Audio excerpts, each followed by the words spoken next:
Yeah, man.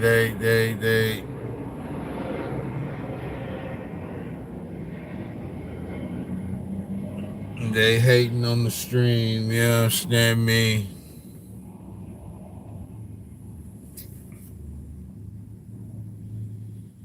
Y'all already know what's going on.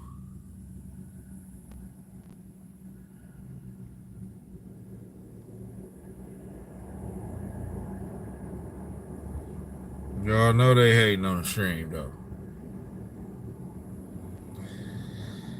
Snacks on Sports. I'm back. You know what I'm saying? Part two of the David Falk says LeBronda is not in his top 5 and barely top 10. Part two, YouTube hating on the boy. You feel me? You start truth telling about LeBron James,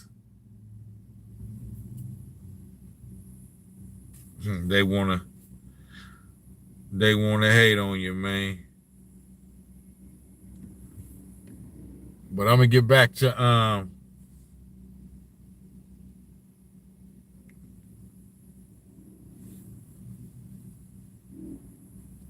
I'm gonna get back to playing some of this audio.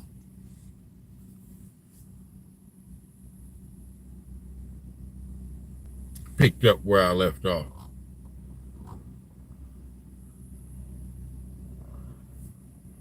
Butted heads with David Falk in the past, obviously, with some of the clients that he's represented that I've had to cover, mainly Allen Iverson, amongst others.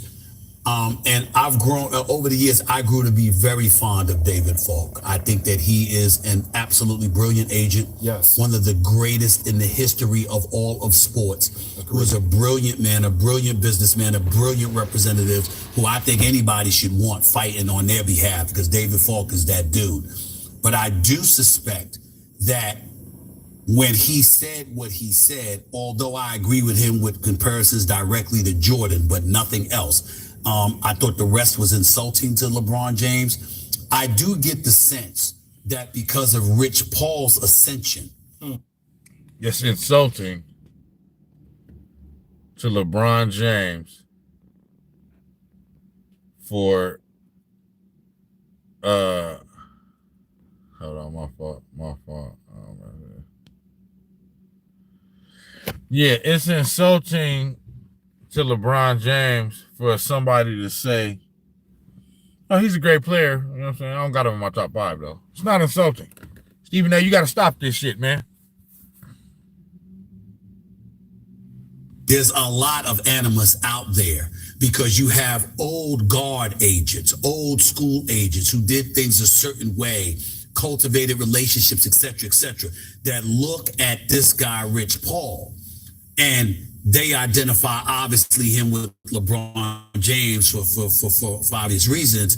And because of that, the critical eye intensifies. And sometimes it's not really about LeBron, it's about Rich, which I think is unfortunate.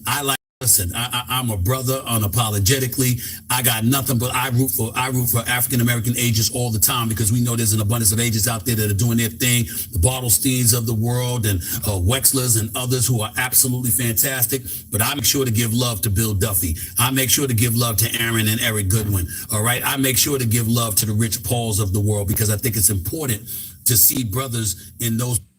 Rich Paul is a piece of shit. You know what I'm saying? Period, point blank. He's a part of the problem. You know what I'm saying? Out here spreading these lies. You know what I mean? These rumors. And trying to narrate their way into saying that LeBron James would go when he ain't. Lewis Tinsley. Why you give a fuck? Because I do. You feel me? That's why. Yeah. You know what I'm saying? Because it's we got to stop the lies, man. You know what I mean? We got to stop the lies, big dog. We got to keep it all the way 100 and really let it be known what it is, what it ain't. You know what I'm talking about? And what it, you know what I mean? And you understand me? But, yeah. Positions being recognized for the great work that they do. And Rich Paul ain't somebody that's riding LeBron James' coattails. Rich Paul goes out there and puts in that work. He negotiates. He sits.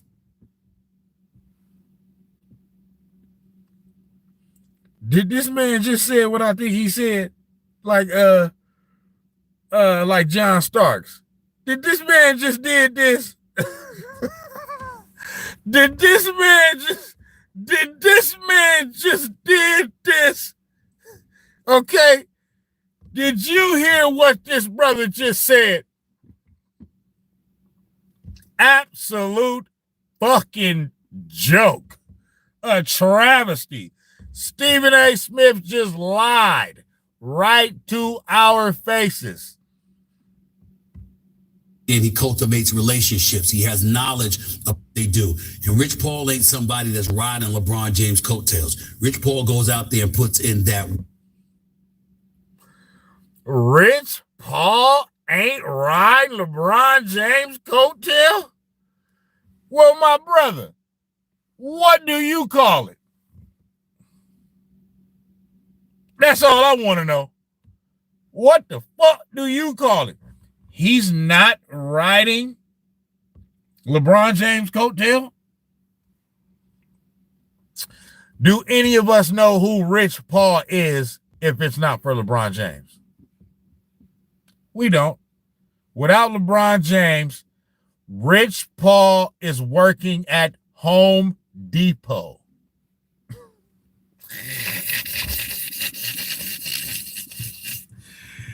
That nigga at the Home Depot, like, yeah, how may I help you? You understand me? The fuck? What you talking about, nigga? LeBron?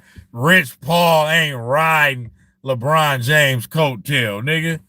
Come on, man. Like, and it's cool, bro. You know what I'm saying? You're supposed to put your people in a position. I'm not saying it's something wrong with that. Ain't nothing wrong with that. I'm not mad. I'm not jealous. I don't give a fuck. What I'm saying is, don't lie, bro. You know what I'm saying? Like, lying ain't gonna make this nigga the GOAT. You know what I'm saying? You may be able to trick some motherfuckers. You know what I mean? But you ain't gonna be able to lie your way to being the GOAT, brother. Ain't nothing you can do. Okay? After your ass got punked by J.J. Barea and only scored 8 points, okay, in the damn in a finals game, you're no longer qualified to be the GOAT. It cannot happen. Okay? I don't give a fuck if you score 100,000 points. It's over. You feel me? But to sit up there, for Stephen A to sit up there and say, everybody give your boy a like. You know what I'm saying? To sit up there and say that Rich Paul ain't riding LeBron James' coattail. No, he you know what I'm saying? Dude, Rich Paul ain't in no type of position to do nothing without LeBron James. So stop the cap, man. What the fuck are we doing here? What are we talking about? Like, that's an absolute joke of a statement. You know what I'm saying? To sit up there and say some shit like that to my face and act like I don't know you lying through your yellow ass teeth. Come on, man. I gotta hear that one again just to hear it. He negotiates. He sits up there and he cultivates relations. They do. And Rich Paul ain't somebody that's riding LeBron James' coattails. Rich Paul goes out there and puts in that work. He negotiates. He sits up there and he cultivates relationships. He has knowledge about the league and what's going on and what's in the best interest of his client. And I think that there's a lot of people who resent him as opposed to... Man, don't nobody resent him. Tiffany Lee Ewing, what's going on? What's going on? This part two of this. I was doing this live about 15 minutes ago, but YouTube hated. You know what I'm saying? You know what I mean? When you get the truth telling about LeBron James, they get to, you know what I mean, fucking with the stream and, you know what I mean, glitching and all that. Giving him the respect that he deserves. So I would say that in a roundabout way, some of the venom. The respect that he deserves. So it's disrespectful to say LeBron James is a top 10 player of all time. You just got to say he number one or he number two. If you don't got him at number one or number two, you're a disrespectful piece of shit. Come on, man. Y'all got to stop this, bro. That comes in LeBron's direction, it's really aimed at Rich without people saying his name. That's my thought. What do you guys think? Go, Wendy.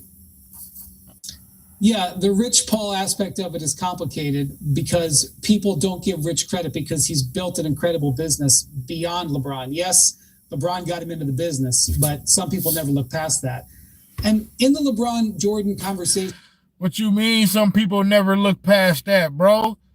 Like, it's impossible to look past that. That's the reason why it is what it is. Ain't shit popping without LeBron James.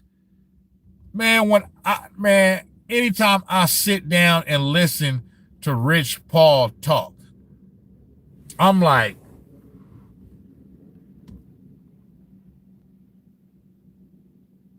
what the fuck is this dude talking about? That's really what I'll be thinking. Like, what is this guy talking about? You feel me? You know what I'm saying? Like, this dude just be saying a whole bunch of shit. That shit don't be making no sense about nothing. It don't even make sense.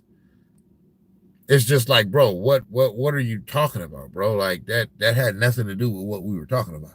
You know what I'm saying? Like, I don't get it. So, you know, yeah. Rich Paul is a piece of shit. The difficulty is the nuance because so many people credit because he's built an incredible business beyond LeBron. Yes, LeBron got him into the business, but some people never look past that. And in the LeBron Jordan conversation, the difficulty is the nuance because so many people state their position and they don't want to hear nuance. For example, Jordan's 6-0 record in the finals is untouchable. No one will touch it. But part of what LeBron was able to do is go to those other teams, as Jay referenced. Just because you went to those teams doesn't guarantee anything. He went to those teams and rebuilt it all and carried those teams up. And then when he had big disappointment. No, he didn't go to those teams and rebuild it and carry it up, fat boy. You're lying. Okay? Dwayne Wade had already won a championship with the Heat. What did he build there? They didn't build nothing. He didn't build nothing.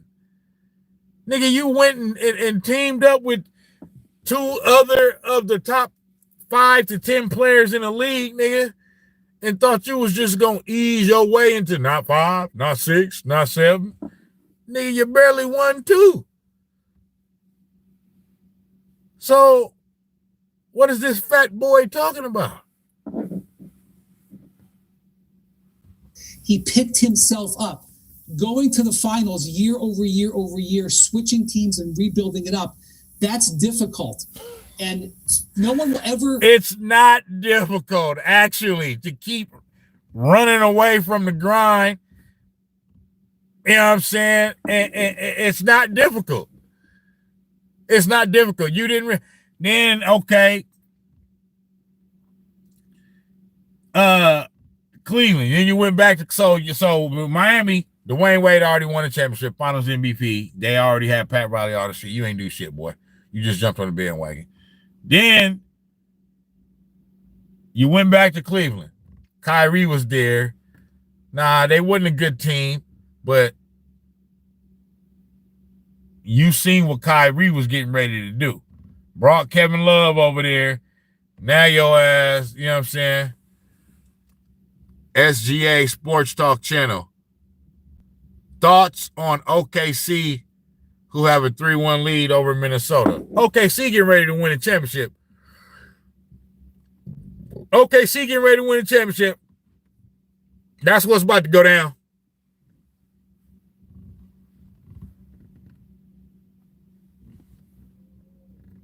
That's what's about to go down. The Oklahoma City Thunder are about to be the 2025 NBA champions, and SGA, my little cousin, Shai Gilgeous-Alexander, because we got the same last name, Alexander. Shai Gilgeous-Alexander is going to be cemented as the greatest player in Seattle Supersonics / Oklahoma City Thunder history. Over Gary Payton, over Sean Kemp, over Russell Westbrook, over Kevin Durant. They went to the finals. They never won it, though. In chat, SGA in chat. You know what I mean?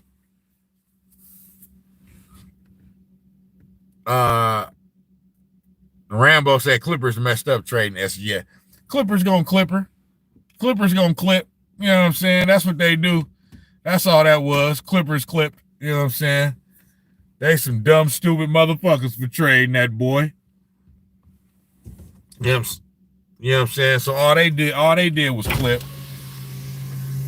You know the Clippers gonna clip, man. So I'm not surprised at that at all. They some dumb, ignorant, stupid motherfuckers. Walk in love. I was at Game 7 versus Denver.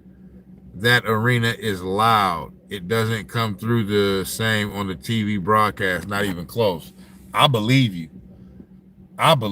Like, OKC is, yeah, they getting ready to, Minnesota don't want it. Anthony Edwards, this boy, he's still him. He Himothy. You know what I mean? I'm not going to say he ain't Himothy, but, you know what I mean? I don't know. What is you doing, boy? You know what I'm saying? You're losing me. You understand me? Like, you know what I mean? Where your ass at? You know what I mean?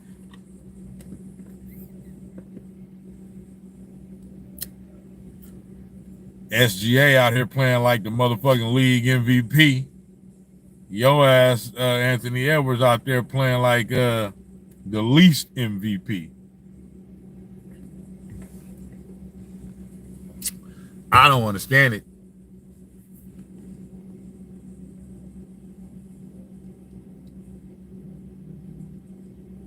Mr. Lahi. Yeah, man. So, but yeah, these motherfuckers is weird. To credit, you know, when LeBron made that run of 8 finals give me a light. Give me a light. 9 and 11 years, because he had losses, people dismiss it. That run, what was amazing, that he was able to do it with 3 different organizations and win NBA Finals MVP with 3 different teams, completely different iterations. That's part of his claim as to where he is with his legacy. But, you know, Jordan didn't do that twice in Jordan. That's the whole point. He didn't have to jump ship like a bitch, like a fucking prostitute, bouncing all around the league, chasing championships. He stayed right there. He stayed right there in that one place. Like, what are you talking about? Like, LeBron couldn't do it, so he had to go jump ship and go do it somewhere else. He couldn't do it originally with Cleveland. He said, I can't get it done. I can't do what Steph did. I can't do what Jordan did. I can't do what Kobe did. I can't do what Giannis did. I can't do what Jokic did. I can't do that. You know what I'm saying? I can't do it. So I got to go team up over here with Dwayne Wade. Bet. No worries. Go team up with him. You know what I'm saying? But that's not harder, bro. That's easier. And then you still didn't win it the first year. Nigga, you got punked and choked, nigga, against the Dallas Mavericks. The fuck? Man, please. Y'all need to miss me with this shit. This LeBron James motherfucker. You know what I'm saying? This nigga, come on, man. It's a piece of shit. His career, he retired because he was so mentally, physically, emotionally exhausted. LeBron pushed through those things to keep going. Bro, do you hear what this fucking fat fuck is saying? What the nerve of this motherfucker? Boy, your ass ain't never lifted up no type of balls, no type of... Nigga, your ass ain't never been to the gym, ain't never ran up and down a court, a field, nothing ever in your life, boy. The nerve of you to speak about Michael Jordan this way. Fat People ass. look at that as weakness for some reason. Didn't do that. Twice in Jordan's career, completely different iterations. That's part of his claim as to where he is with his legacy. But, you know, Jordan didn't do that. Twice in Jordan's career, he retired because he was so mentally, physically, emotionally exhausted. LeBron pushed through those. He retired because he was so mentally, physically, and emotionally exhausted. Bitch, your ass don't know what the fuck you talking about at all. You got no fucking clue. Nigga, he retired the first time, nigga, because the shit was too fucking easy. He three-peated. That was the first three-peat in like 30, 40 years since Bill Russell Celtics. He was like, man, this shit, man, I thought this shit was gonna be hard, man. This shit too fucking easy. Okay? Then went to go fucking play baseball. You feel me? Then went to go play fucking baseball. Okay? Then went to go play fucking baseball. And once they went on strike, he went back to fucking basketball and shit. You know what I'm saying? And then fucking won 3 more in a row. You know what I'm saying? Come on, man.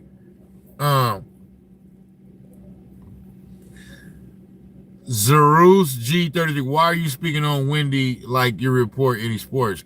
Wendy been covering the league longer than you been on stream. Bitch, I don't give a fuck what that fat motherfucker been doing, bitch. I'm doing it now. Now what? Fuck that motherfucker, the fucking LeBron James ball liquor, man.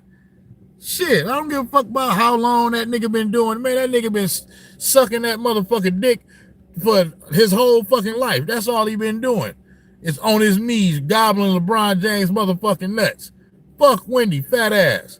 Nigga, go fucking do a fucking push-up or a fucking sit-up, bitch. Walk in love. MJ and Kobe over LeBron, in my opinion. All day long, let's get it. Zero G33. I'm not a LeBron fan.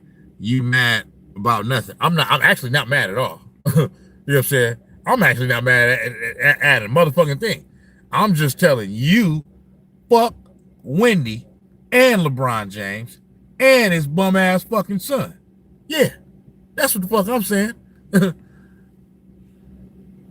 So that's all. That's all I'm talking about, fam. But all I'm saying is, Wendy is speaking in a very disrespectful manner about LeBron, about Michael Jordan, lying, saying that he was emotionally and physically drained and all this other shit. Bitch, your ass emotionally and physically drained, nigga, from all them motherfucking, from doing this all motherfucking day, putting stuff in your motherfucking face with chips and donuts and burritos and shit, bitch. You feel me? Nigga, and the second time Jordan retired in 98, nigga, that wasn't because of him. The team, they ended the fucking front office, ended the fucking dynasty. Did you watch the motherfucking Last Dance, bitch? The fuck? He ended the fucking dynasty. They ended the dynasty. They wanted to keep this shit going, but they wasn't finna bring Phil Jackson back. Them niggas was like, I'm not playing for nobody else but Phil Jackson. Why the fuck would we do that? You feel me? And MJ dad got killed, just like Scam God just said. Shout out to Scam God. MJ dad got killed the first time he retired too. Nigga, so he was going through that. What is Wendy talking about? He was emotionally this, that, blah, blah, blah. He wasn't emotionally, man. That shit was too easy. He was like, man, this shit too fucking easy, bro. I done won 3 in a row. Damn, nigga, ain't nobody won 3 in a row since fucking Bill Russell. I'm the first nigga to do it since then. Magic didn't do it. Bird didn't do it.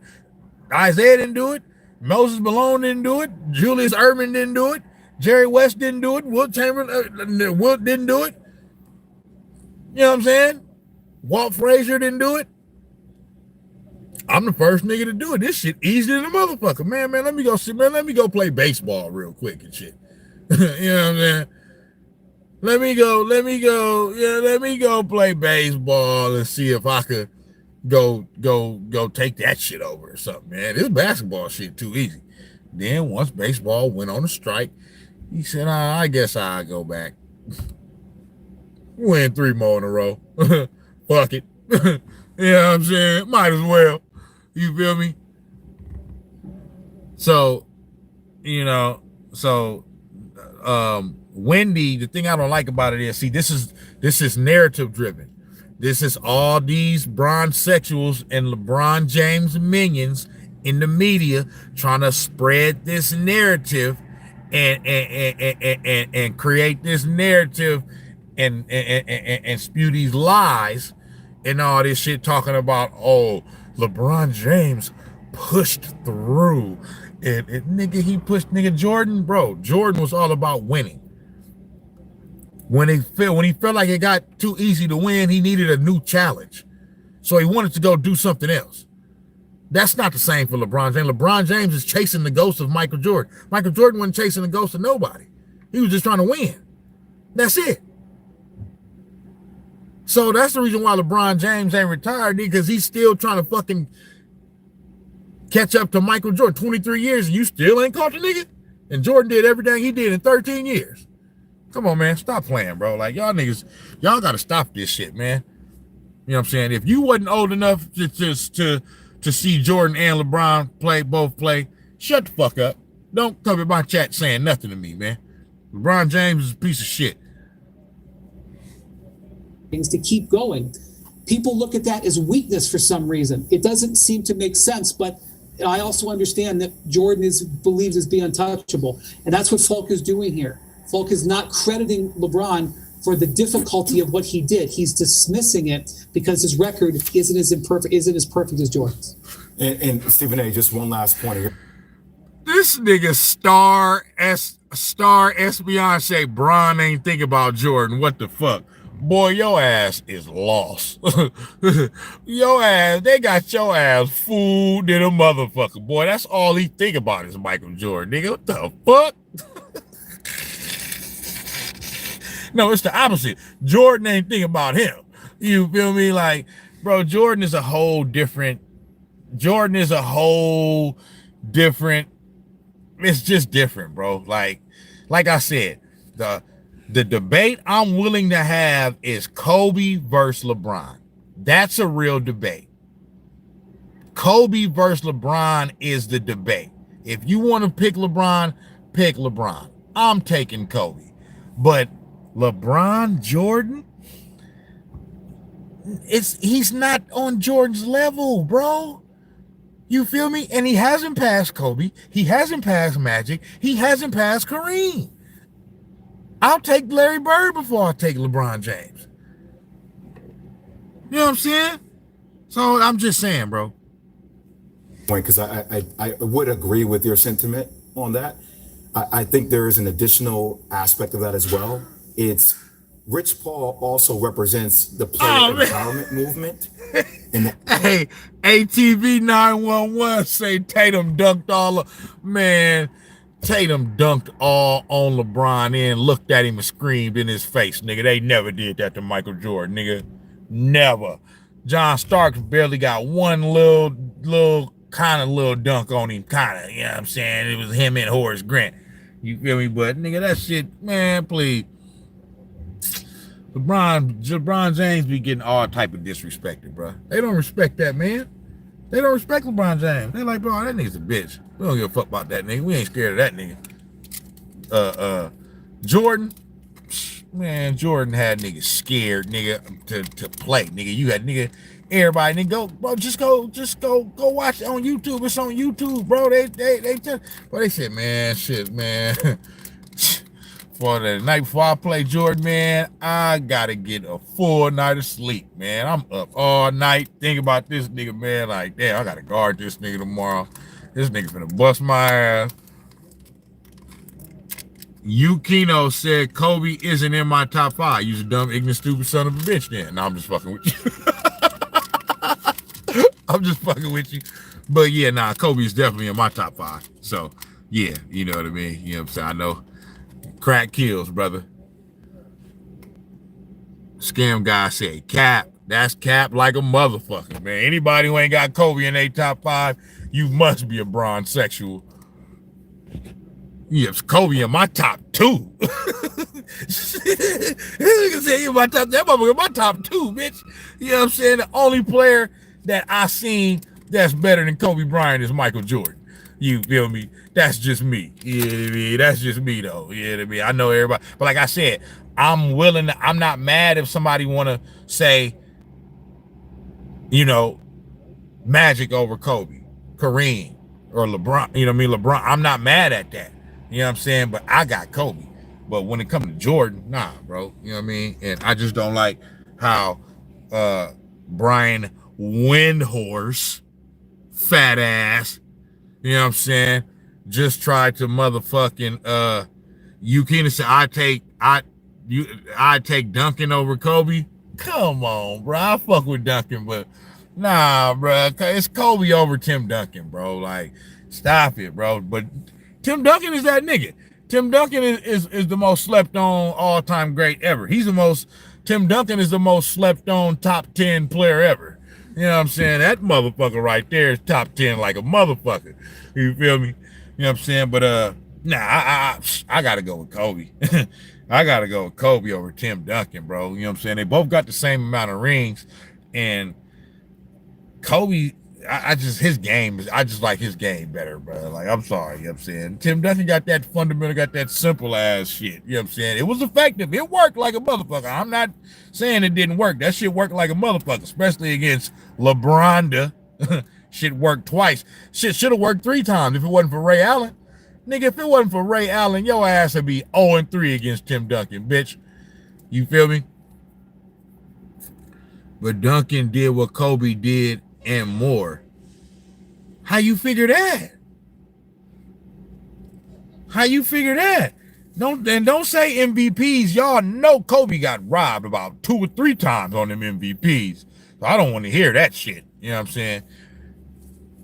Listen, I'm not mad. I'm not mad if somebody want to take Tim Duncan over Kobe. I'm not. But me, I'm taking Kobe. I'm not mad though. I'm really not. You know what I'm saying? But I got to take Kobe, man.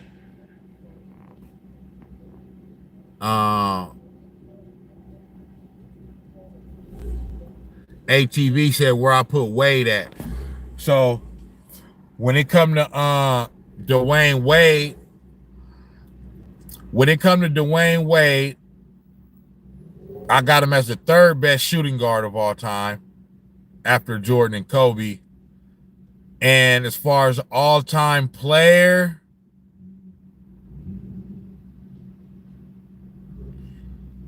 he got to be top 20, 25, something like that. You know what I'm saying? He got to be some, 3 rings. And that first ring was the most impressive, the one without LeBron, the one they won in 2006. You know what I'm saying? I mean, Dwayne Wade literally turned into Michael Jordan in that series. That boy turned into Michael Jordan. Like, that 2006 Dwayne Wade NBA Finals performance, that's one of the greatest NBA Finals performances ever. They was down 0-2, and they was getting ready to go down 0-3. Okay? They was losing that game, and then in the 4th quarter, he just went off. And the rest of the series, he went off. You feel me? And yeah, so yeah, you know what I'm saying? D Wade was like that. But yeah, I would say top 25, you know what I mean? Top 20, top 25. You know what I mean?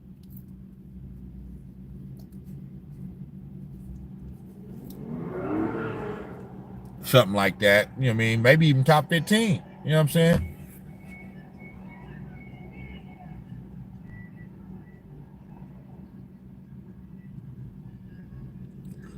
Peak Wade was something else. On my mama. That early D Wade, that early D Wade was a problem. You know what I'm saying? Before the injuries, and you know what I'm saying? Like, Yeah. D-Wade was a problem.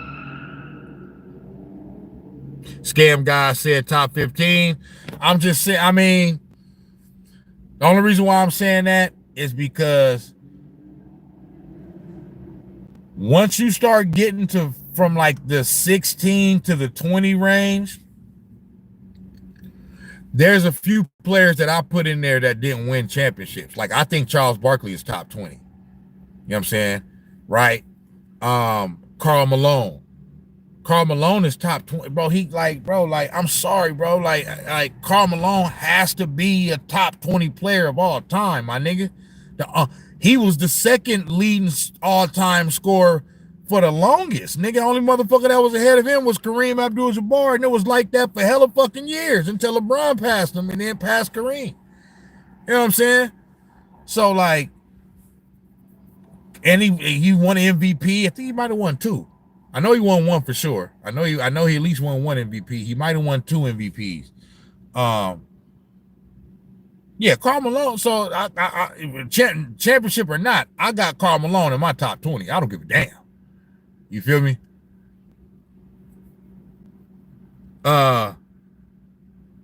So I'm saying that the reason why I say this is because I'm saying, okay, well, if I'm gonna put Karl Malone or Charles Barkley in my top 20, somewhere in between like 16 and 20, then where do I put D-Wade? He got 3 rings. You know what I'm saying? And he's the 3rd greatest shooting guard of all time. So that means, damn, I mean, you know, unless I just truly feel that one of those players were like better than him. Because like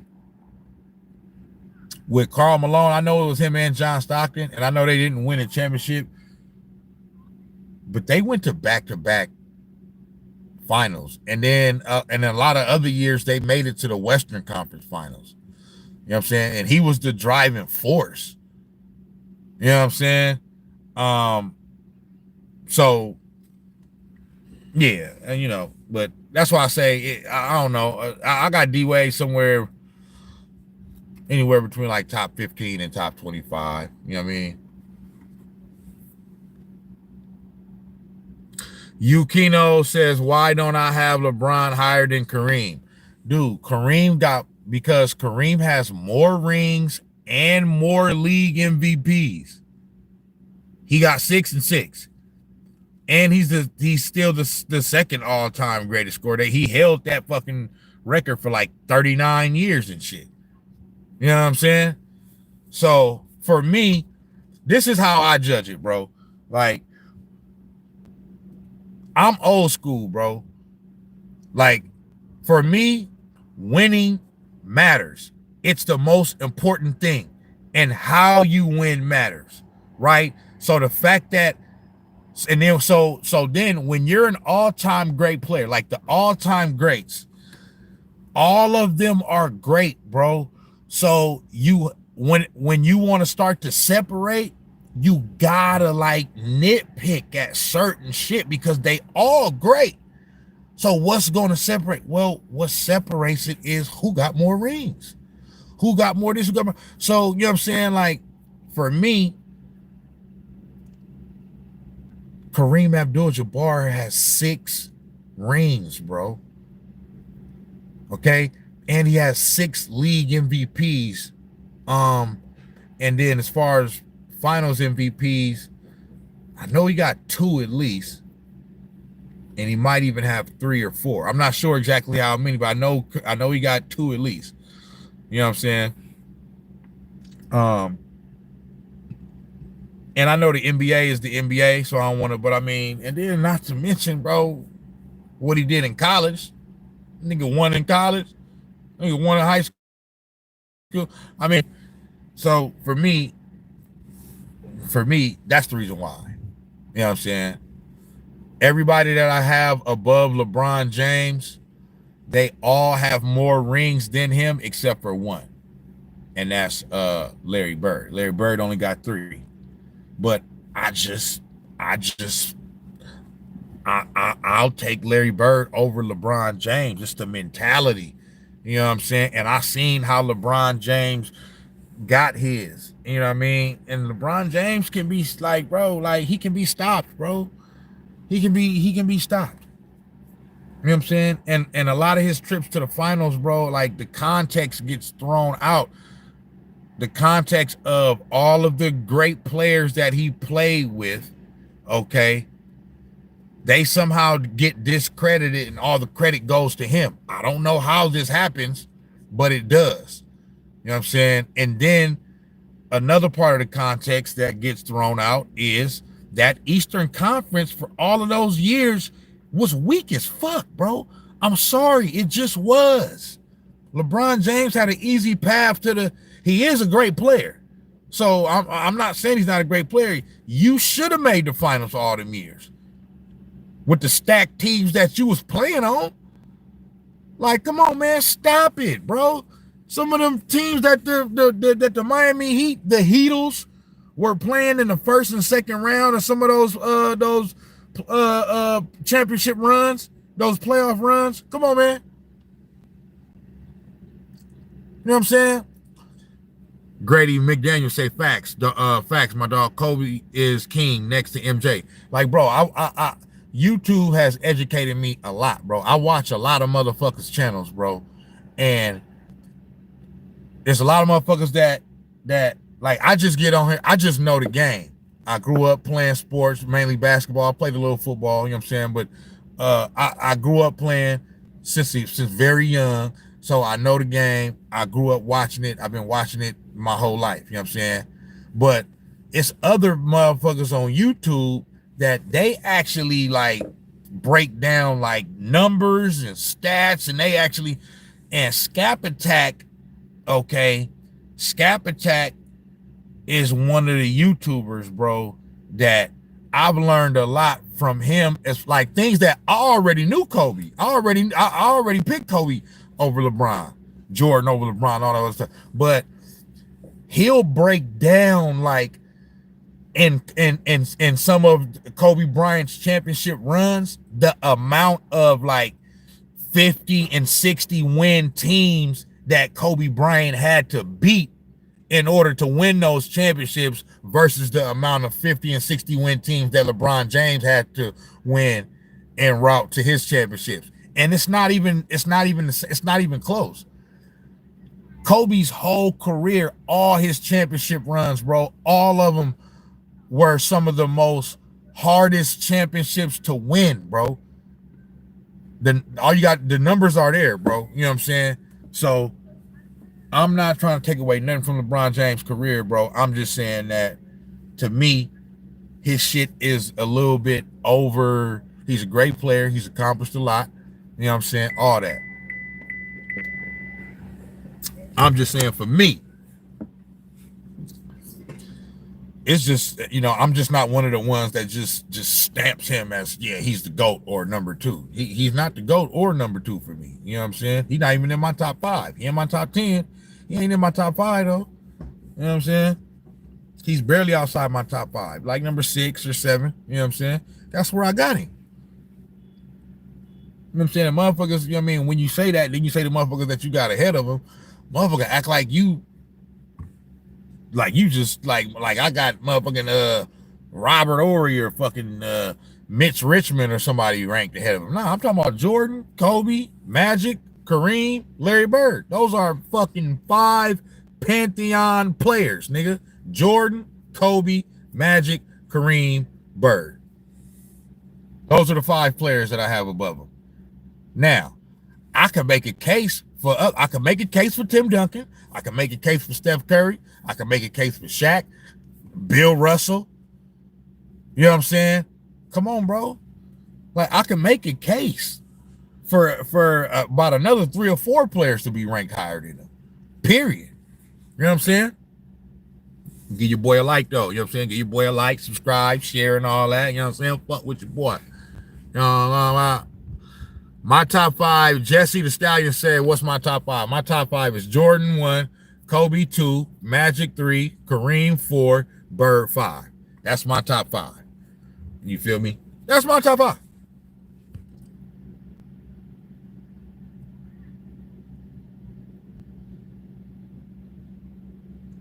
Grady McDaniel say facts all day long. All day long, my dog. LeBron is a GOAT in his own way. LeBron is in my top 10. Yes, LeBron James is a GOAT. He is a GOAT. He's just not the GOAT. But all of these motherfuckers, like, if you top 20, you're a GOAT. You're a GOAT. You're one of the greatest of all time. You know what I'm saying? Like, even if you like, they just did the top 75 a couple years ago. You know what I'm saying? Even if you top 75, you a GOAT. You one of the greatest. If you one of the top 75 ranked players of all time, bro, you're one of the greatest players to ever come through. It's been thousands and thousands and thousands of players to come through the league. They're saying that you're one of the top 75. Like, that's, if we're doing percentiles, you know what I'm saying, 75 players, you know what I mean, and it's been thousands that then came through the league, you one of the greatest. You know what I'm saying? Obviously, we know it's levels to it, you know what I'm saying? But, you know what I'm saying, that's just me.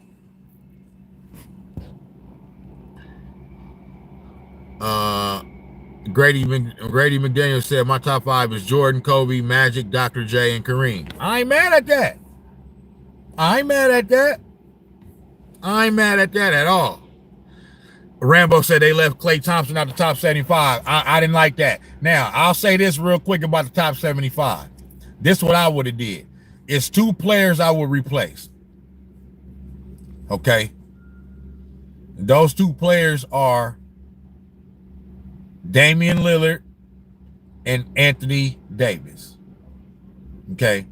And I would replace those 2 players with Klay Thompson and Dwight Howard. Okay? I don't give a fuck what nobody say. Go look at Dwight Howard's resume. Just go pull it up. Just go pull it up. Dwight Howard, a 3-time Defensive Player of the Year award winner. Okay? And not only that, okay, however many all-star appearances he had, you know what I mean? Like Dwight Howard had like a 5, 6, 7 year run over there in Orlando where he was like the best center of in the league. You know what I'm saying? Definitely one of the best, okay? And not only that, Dwight Howard led his team to the finals, to the championship. Anthony Davis never led no team to a championship, not even to a finals appearance. Dwight Howard led a team, okay, and Dwight Howard finished like top 5 in MVP voting like 3 or 4 different times during his prime. Okay, so I'm just saying this is my case for why Dwight, because see right now, you know, towards the end of his career, see, we look at Dwight Howard as like goofy and this and that and blah, blah, blah. Bro, stop playing with Dwight Howard, bro. He was a great player, my nigga. You feel me? He led a team to the finals against Kobe Bryant and the Lakers and actually got a game off of him. Not only that, he beat LeBron James en route to that finals. They beat the Orlando Magic. It was Dwight Howard, Hedo Turkoglu, Jameer Nelson, Rashard Lewis, bro, and Stan Van Gundy as a coach. Bro, stop fucking playing. And y'all want to talk about LeBron James is the GOAT? The Cleveland Cavaliers was the #1 seed that year, bro. Oh, he wasn't playing with nobody, and he was playing with bums and Boobie Gibson and Anderson Varejao and all this other shit and Zdrunas Ilgauskas, this and that.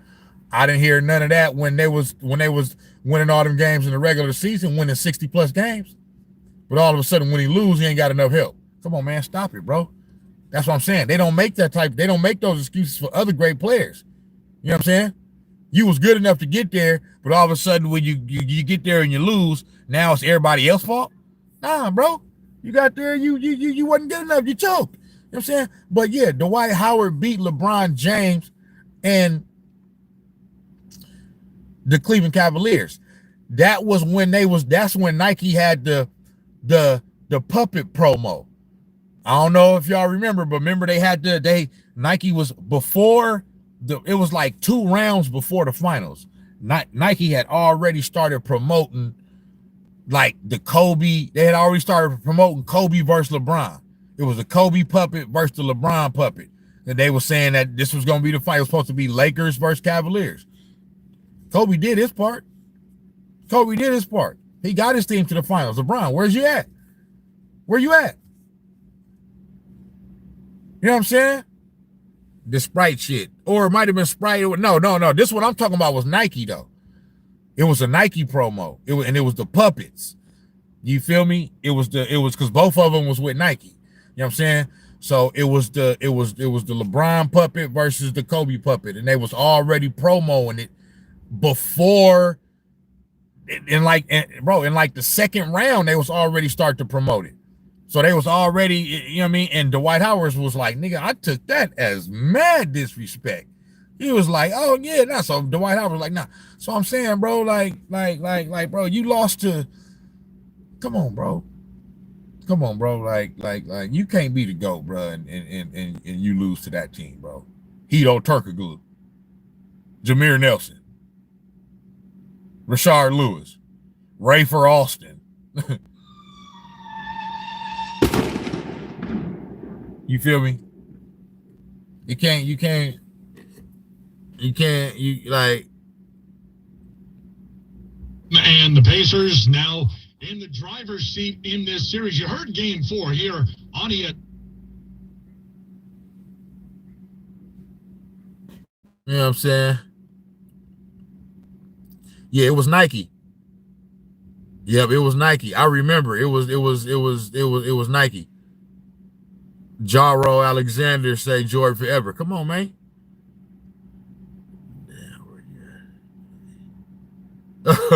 Nah, I'm sitting right here in the parking lot. They over here. That was fireworks. That was some type of fireworks or something. Injuries. Grady McDaniel say, what about D Rose? What about him?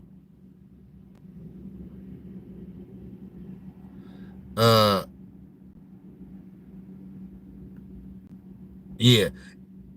And when I was saying that about Jameer Nelson and Hedo Turkoglu, I'm not saying that trying to disrespect them. You know what I'm saying? Because I know that they were solid players too. I'm just saying in comparison to what LeBron James is supposed to be. Like I'm saying this, bro, and people could say, oh, you know, it's just my opinion. There's no way to actually prove it and this and that. But I'm saying the player that Michael Jordan was, bro, he not losing to no team like that, bro. He not losing to those. He's not. He not, bro. Like Michael Jordan is not losing to the 2011 Dallas Mavericks or the 2009 Orlando Magic or even the 2015 Warriors before Kevin Durant, that first championship. He's not losing to that team. That team hadn't won a championship yet. You know what I'm saying? That's just my opinion. You know what I mean? Like I don't see it. You feel me? LeBron James he's an all-time great player, bro, but he has too many failures to be better than Michael Jordan, bro. Michael Jordan was 6-0 in the finals, bro. Like there was no, like, you know what I'm saying? And then they was, oh, there's competition. He was so good, bro. He made the competition look like that, bro. You know what I'm saying? And I know I be saying that, look, because I'm a Warriors fan. You know what I'm saying? And I know when I say that, a lot of times people are like, I don't know about the Warriors. I'm saying, bro, remember in 2015, I'm not saying don't look at the Warriors like how we know what they became. We understand a dynasty, 4 championships. That's what they ultimately became. I'm talking about in 2015 when they hadn't won yet. Okay? They were still learning how to win. Like, I don't believe that I believe like the team Michael Jordan was on I believe any one of his championship teams would have beaten that 2015 Warriors team. That's just me. And I'm a Warriors fan. I'm a lifelong Golden State Warriors fan. Like it don't get more Warriors than me. You feel me? I'm just like, I'm telling you, bro, like people that didn't see Michael Jordan play, you can't, like, bro, he was different, bro. Like he was like that. You know what I'm saying? He was really like that, bro.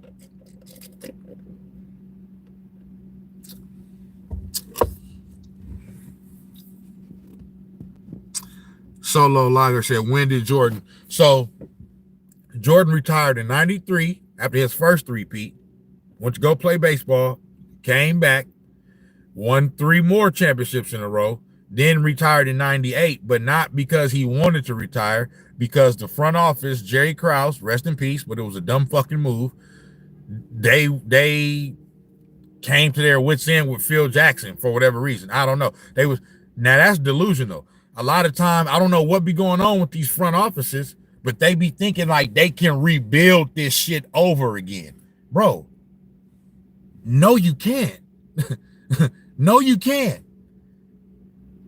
Ain't no more Michael Jordans coming through the Chicago Bulls, bro. That's it. Y'all had y'all one Michael Jordan. You be lucky to get Derrick Rose. You know what I'm saying? You like, ain't no more Michael Jordans coming to Chicago, bro. Like, that's it. Just like the Warriors. You know what I'm saying? Just like the Warriors. Once Steph Curry is done, like, bro, I know how this shit go. Like, once Steph Curry is gone, that's it. I'm not saying they can't never be a good team again, but they ain't gonna be no more dynasty and all that. That shit's over. That shit's done, because Steph Curry is a pantheon player, bro. He's one of the all-time greats. That's not coming through no more. That don't just happen. Like, you know what I mean? Like, nah. So for Jerry Krause to feel like, oh yeah, we don't want to bring Phil Jackson back, and so since we don't want to bring him, if everybody else don't want to come back, fuck it, we'll just nah, bro, no, you're not. No, you're not. Like, they want to say, oh, Michael Jordan had Phil Jackson. Listen, Phil Jackson was a great coach. In my opinion, he's the all-time greatest coach. You got to give him credit for those rings, right? But the players always deserve more credit than the coach, always, because they actually out there on the court and on the field, right? So you can be a great coach. If you don't have great players, you're not going to win. There's no all-time great. You can't show me one all-time great coach that has multiple championships that didn't have at least one pantheon all-time great player, and most of the time it's two or more. You know what I'm saying? Everyone. Bill Belichick had Tom Brady. Bill Walsh had Joe Montana, Jerry Rice. Phil Jackson had Kobe Bryant, Shaquille O'Neal, Scottie Pippen, Michael Jordan. Greg Popovich had Tim Duncan, Kawhi Leonard, Manu Ginobili, Tony Parker. Steve Kerr had Steph Curry, Klay Thompson, Draymond Green, Kevin Durant. Okay? So the reason why I'm saying that is because the coach matters. The coach, but if you don't have great players, you're not going to win. All we got to do is look at Greg Popovich and Bill Belichick. Look at what the Patriots was when after Tom Brady, but they still had Bill Belichick. What were they? They were just a regular bum ass team. That don't mean did that mean all of a sudden Bill Belichick is a bum coach now? No. He didn't have Tom Brady anymore. Same with Greg Popovich. Okay? I know he got the health problems now, but after Tim Duncan and all that, okay, I know he had Kawhi, but basically I'll say after Kawhi. Once Kawhi left, okay, what was that, 2018, 2019? Once Kawhi left, Greg Popovich still had about 2 or 3 years in there before he started having the health problems. What were the Spurs? They were nothing. Because why? Because they didn't have any great players no more. So a great coach is always going to be a great coach, but without great players, you're not, you just a great coach. You can't do it without great players. You know what I'm saying? So I don't even know why I was saying that, but there's a reason why I was saying that. Walking Love said LeBron would have 0 rings if he was in Georgia's area. That's facts.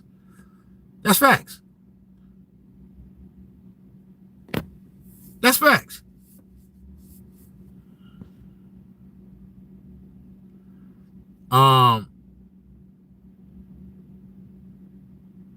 Let me see.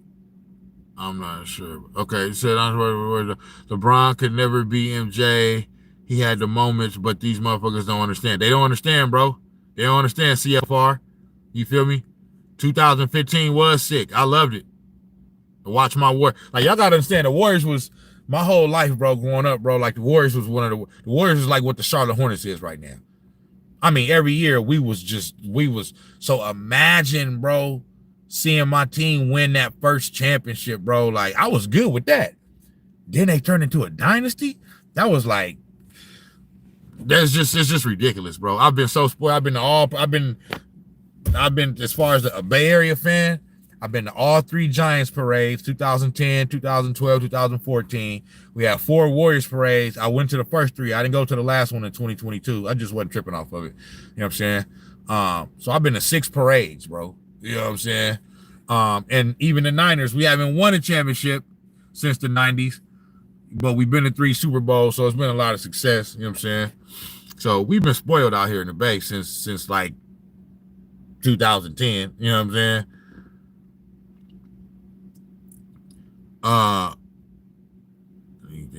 Walking Love said, do you think Giannis is going to ask for a trade from Milwaukee this offseason? Deep down, I don't think so. Deep down, I think Giannis going to stay where he at.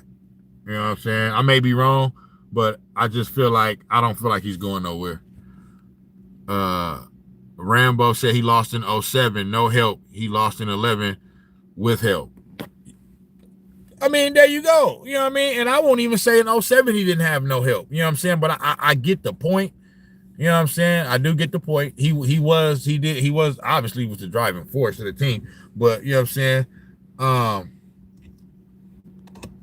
I just don't like any team that's a championship team, meaning you made it to the championship round, the finals round, or like you made it to the Super Bowl or you made it to the World Series. Even if you don't actually win the championship, bro, it's not just one player that got there, bro. So I just don't agree with the no help thing, because how can you be good enough to get to the championship round or the championship game, but then you lose and all of a sudden you lost because the team, the best, you know, you lose because the losing team didn't have enough good players. Or no, they may not be a good. The team may not be as good as the team that beat them, but bro, if you make it to the championship round, you're one of the best teams in the league. You know what I'm saying? And them Cleveland Cavaliers teams was repeatedly winning 60 games a year and was the #1 seed. They was just falling short in the playoffs, bro. You know what I'm saying? Like, it's no shame in that. It's just like, you know what I mean? That's just what it was.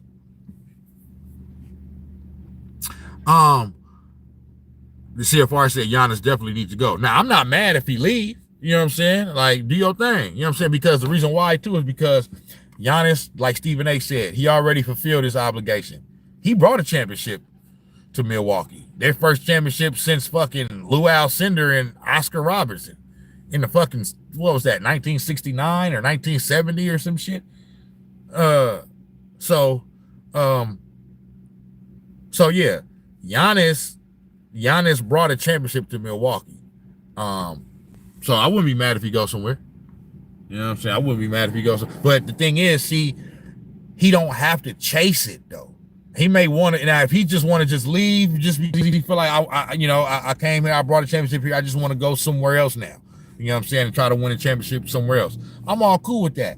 But he don't have to chase it because he already has the ring. See, the reason why LeBron James and Kevin Durant had to go chasing it is because they didn't have it.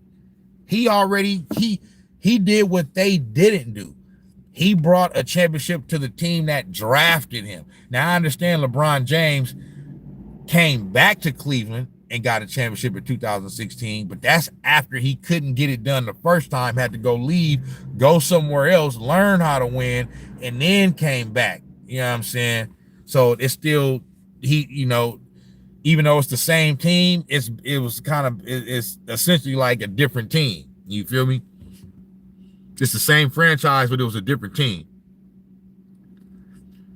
So Giannis don't have to leave. You know what I'm saying? Or at least he don't have to go chasing rings. You know what I'm saying? Solo Lagger says Jordan a little boy compared to LeBron. Okay, yeah, sure. Yeah. John Roy Alexander says Solo, you the little, yeah, he over there. He just young. He must be a kid. Free Jarvo, this man is definitely on the spectrum. Walking love, absolutely delusional. Jarvo Alexander, MJ had an evil creativity. Straight up. Rambo said they didn't want to pay Phil. They just didn't want him back. It wasn't about paying. I mean, that could have been part of it too. But the thing was, the front office got too full of themselves. Basically, Jerry Krause thinking that, because he came out and said it. Organizations win championships, not just players and coaches. Like, you know what I'm saying? So sometimes the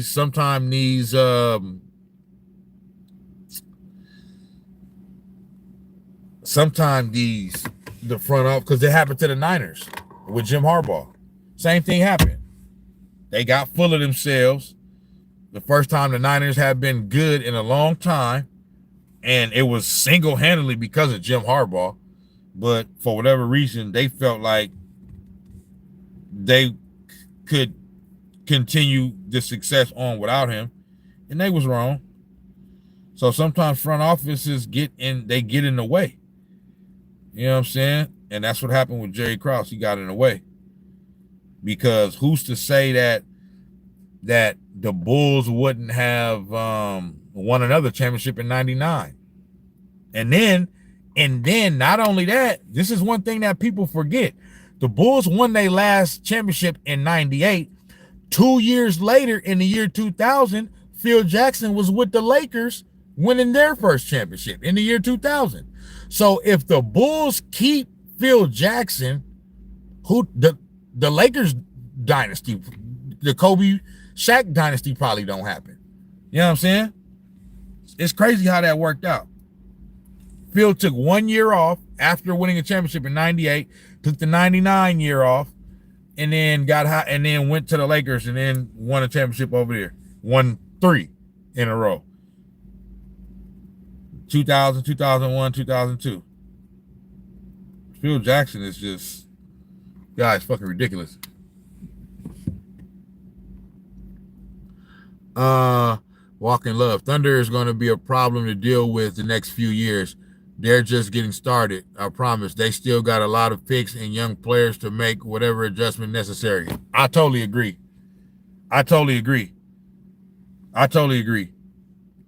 Oklahoma City Thunder is getting ready to be they're gonna be a problem. They're gonna be a problem for the next 3 to 5 years for sure. Because they're young as fuck. Shea is a top 2 or 3 player in the league, MVP. Like you said, they got the draft picks. And they prime for takeoff. They just prime for takeoff. So yeah, I agree with that. Load of Truth, what's going on, boy? Walking Love, Chet and J-Dub not even in their prime. Straight up. Chet and J-Dub not even in their prime yet, bro. Barring any type of catastrophic injury to any one of them, yeah, they and another thing I predict too is that the new rivalry is gonna be Thunder versus Spurs, Chet versus Wemby. You know what I'm saying? That's gonna be the new rivalry right there. You feel me? Yeah. MJ's Bulls were better than LeBron's teams. Yeah, they were. You're right about that. Because of Michael Jordan.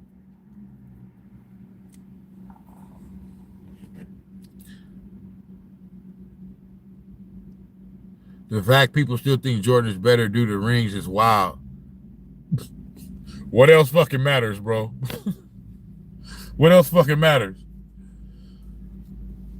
Like, y'all niggas just play for stats?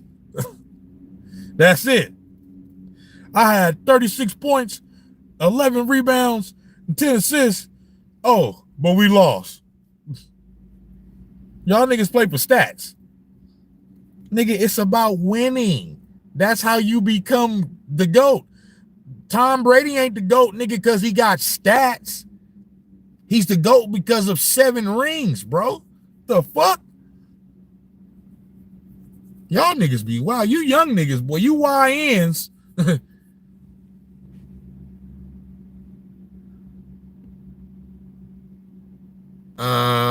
0 rings, 1,000 rings.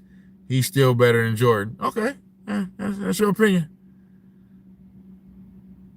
Walking Love. Would Jordan have as many rings without the Bulls? Load of Truth. Jordan had killer instinct. Straight up.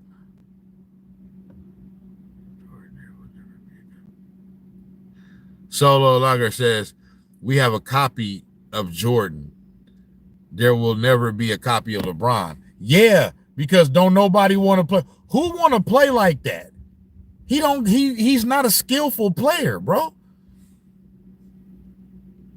Like, LeBron don't got no type of bag, bro. He just put his head down and just bulged his way to the motherfucking basket. Now, it's worked for him. But he don't have a bag like that now. He's very cerebral. He's one of the smartest players ever. And he can pass the fuck out of the rock. But as far as anybody like emulating his game, nobody wants to emulate that, bro. Nobody wants to emulate his style like that. You feel me? That nigga don't got no bag.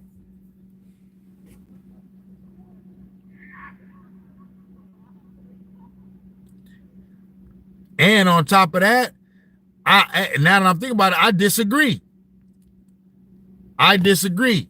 I believe Jonathan Kuminga plays very similar to LeBron James. Extremely athletic, don't really got a bag, don't really got no handles, is just extremely athletic, can jump high, run fast, and can put his head down and just bulldoze his way to the basket. He's just not as good at it as LeBron James. But that's how Jonathan Kuminga plays. I know. I'm a Warriors fan. You know what I'm saying? Jonathan Kuminga ain't no super skilled player like that. You know what I'm saying?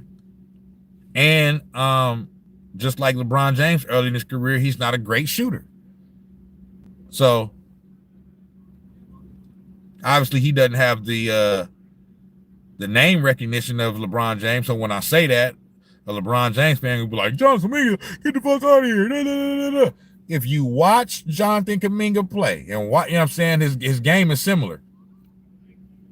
Not every part of it. He definitely not as smart as LeBron James, and he definitely can't pass like him. So those are two things that are not similar.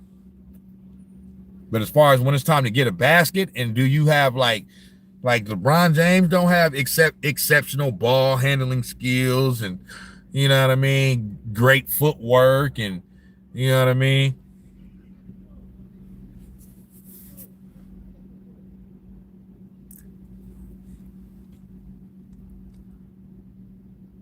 Dr. Ass Naked say LeBron is overrated. I've been saying that.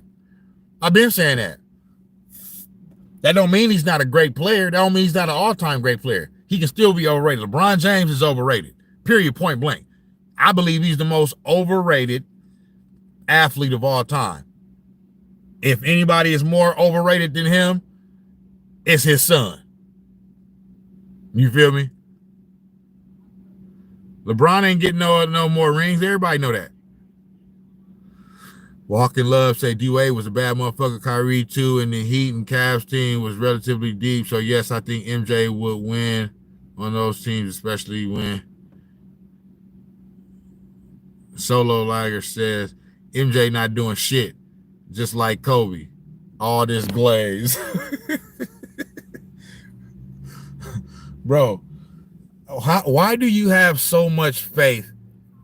Solo Liger, Bronsexual, fanboy.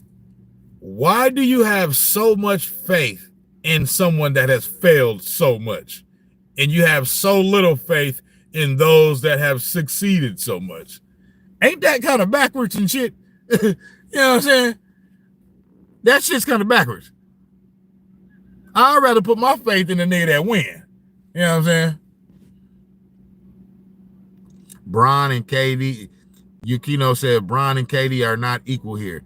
KD already had a contending team while Bron didn't. Now, I'll say this.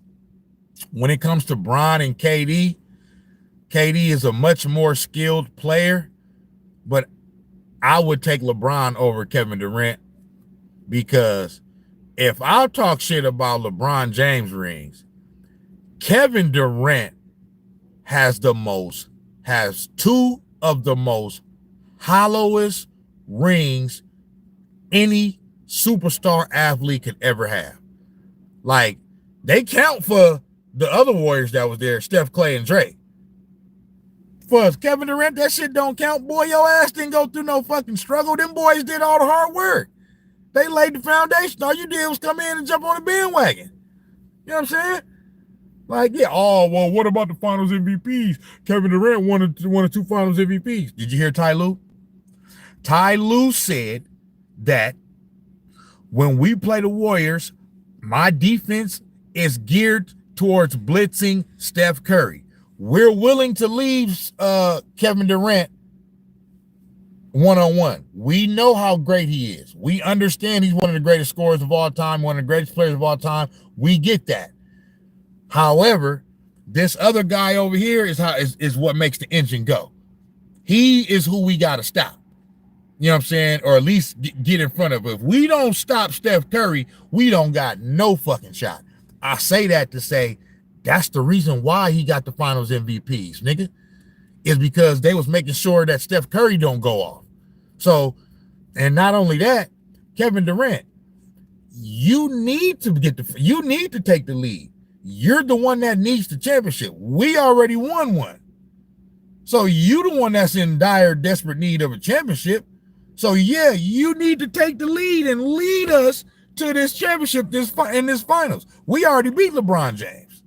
You ain't beat him yet. So you don't get to come over here and we get to do all the fucking hard work, even though we already did that. But I mean, we get to you get to ride our coattail to a motherfucking, yeah. Even though you did do that, you led the way in the finals. That's what you were supposed to do. That's what you were supposed to do. You don't want to need the championship. But still, even at that, it's proven that the Warriors never needed Kevin Durant. They got 2 championships without him. They won before him and one after him. If that don't prove it, I don't know what do. You know what I'm saying? And I keep saying, even when they won it in 2022, the team they beat in the finals is the team that swept Kevin Durant and Kyrie out of the first round when they was with the Brooklyn Nets. That same team, the Boston Celtics, that swept Kevin Durant and Kyrie Irving in the first round, that's the team that Steph Curry beat in the finals. So I don't want to hear it. I don't want to hear it. Them Kevin Durant rings, that shit don't count at all, boy. You feel me? That shit don't count at all. Not to me. I don't give a damn. You ain't do nothing to earn them rings like that, boy. Them was easy. You ain't work hard for them.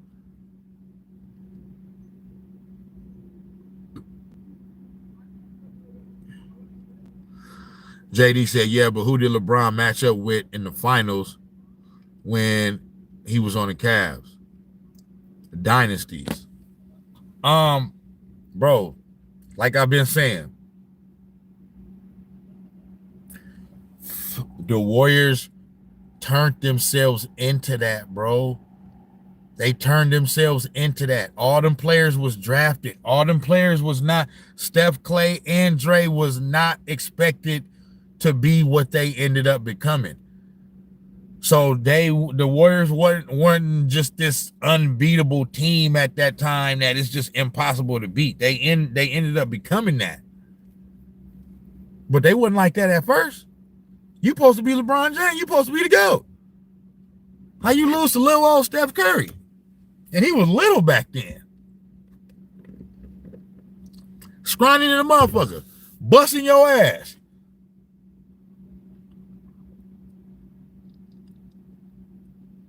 Dr. Ass Naked. Yep, they got every excuse in the world for LeBron. It's sad, bro. That's the reason why I be doing these lives. It's sad.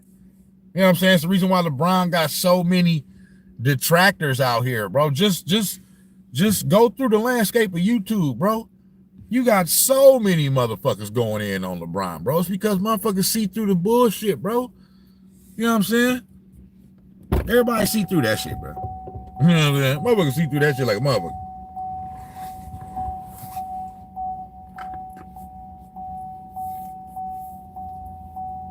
You feel me? Motherfuckers see through that shit, bro.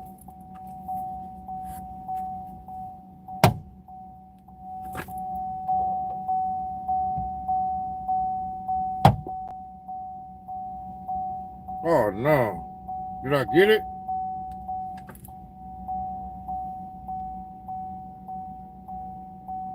Hopefully I got it. Hold on, y'all, my bad.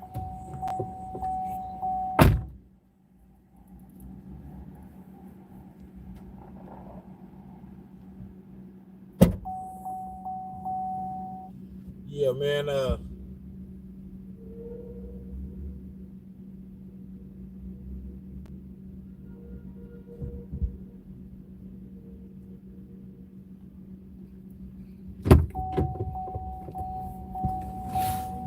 these little Air Max on their ass.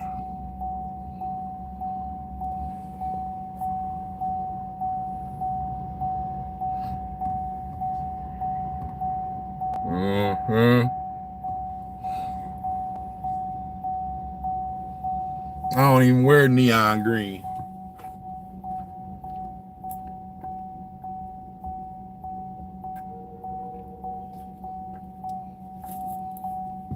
I just got them motherfuckers because they were cheap to the motherfuckers. But yeah, man. Everybody know LeBron James a whole ass nigga. Gonna try to punk Stephen A. Nigga gonna try to punk Stephen A, but when Kevin Gates pulled up on him, what happened? Kevin Gates pulled up on that nigga, shirt bust wide open, nigga, just like motherfucking Kwame Brown said. That nigga showed up, shirt bust wide, motherfucking open, man. You know what I'm saying? That nigga didn't give a damn.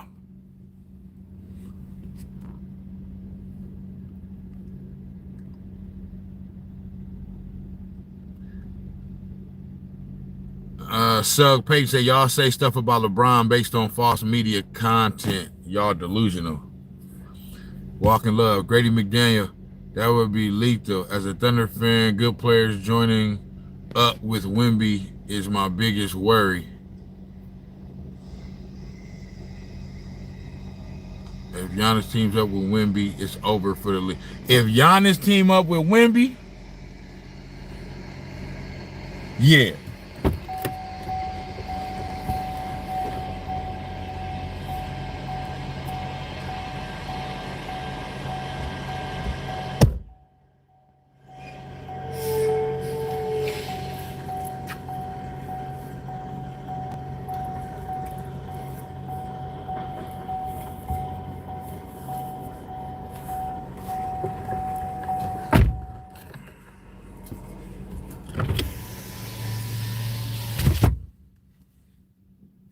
Mm-hmm.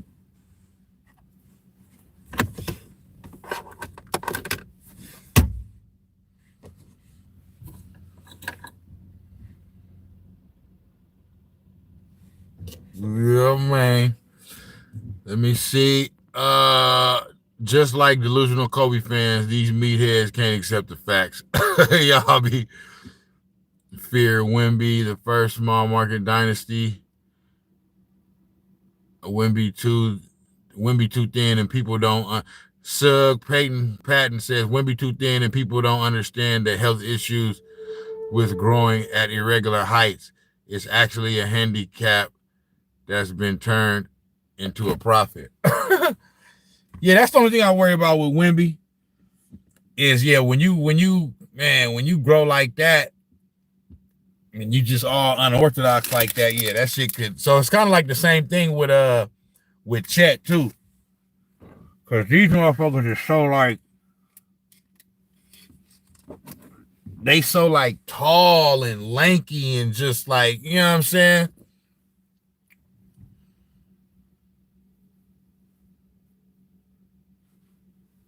Motherfuckers ain't the human body ain't meant to grow all, you know what I mean, ain't that fucking tall and shit, man. Them motherfuckers be tall. Tall, nigga. You feel me? But yeah. Let me see what y'all talk about. I'm way down here. Let me see. Facts. Steph deserved those finals MVP. Listen.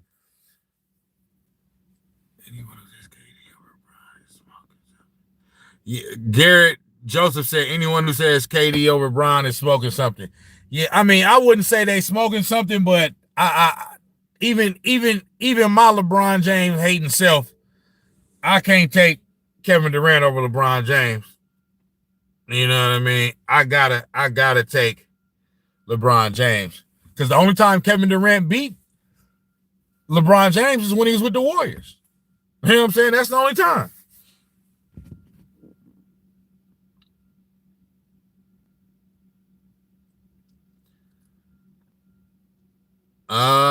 Y'all been going in. Damn. Jordan would average for. Let me see.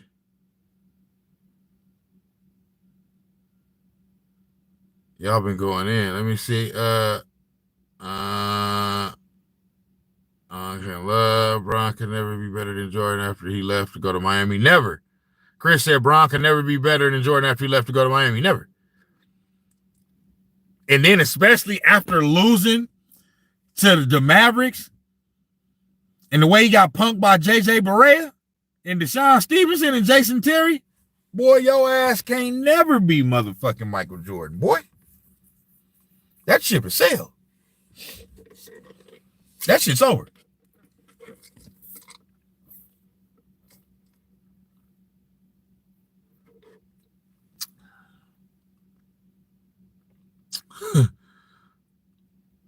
Okay, we got some bronze sexuals in here.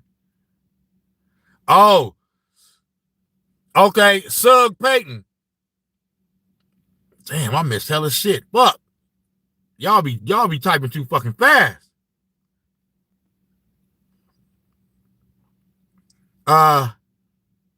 Walking Love. Great players team hop into make super teams is what will challenge the Thunder. Giannis joined up with Wemby would be terrifying. Yeah, that wouldn't be fair. Shea is the dude right now, but Wemby is coming, him and Giannis. Yeah, it's Shea time right now.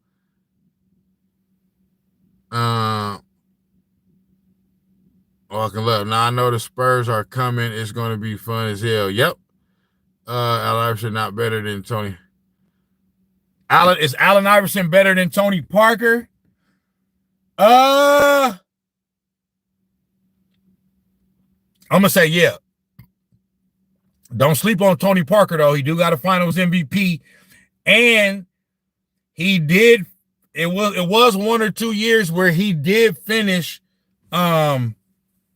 highly as a league MVP. He never won the league MVP, but it was like 1 or 2 years. Allen Iverson has at least one league MVP, one MVP, and led his team to the finals. But one of those years, Tony Parker did finish highly as far as MVP votes. He was like top 5 or something like that. And I know Allen Iverson don't got no rings, but I'm gonna give the edge to Allen Iverson over Tony Parker.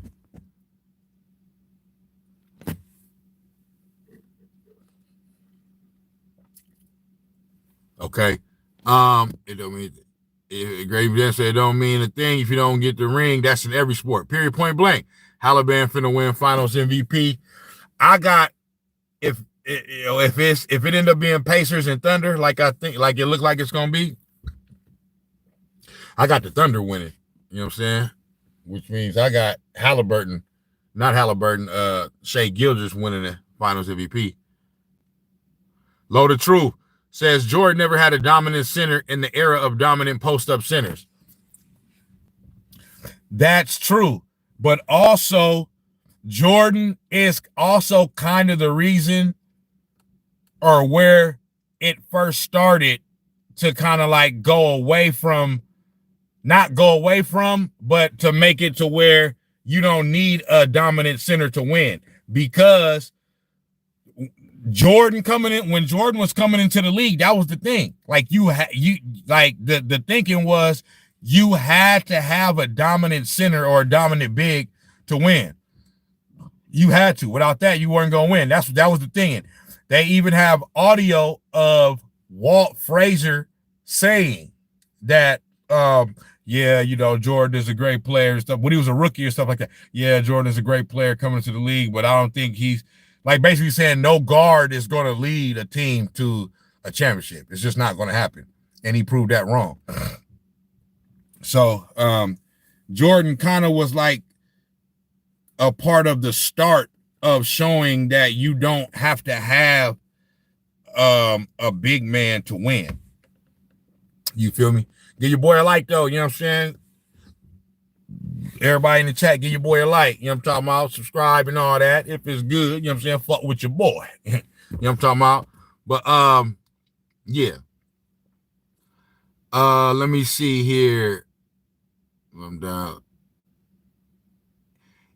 Ferrando 101 says LeBron is a god and you're jealous. That's the problem right there. Y'all done made this man feel like he God, and that's why he be doing all this shit. That shit corny as fuck.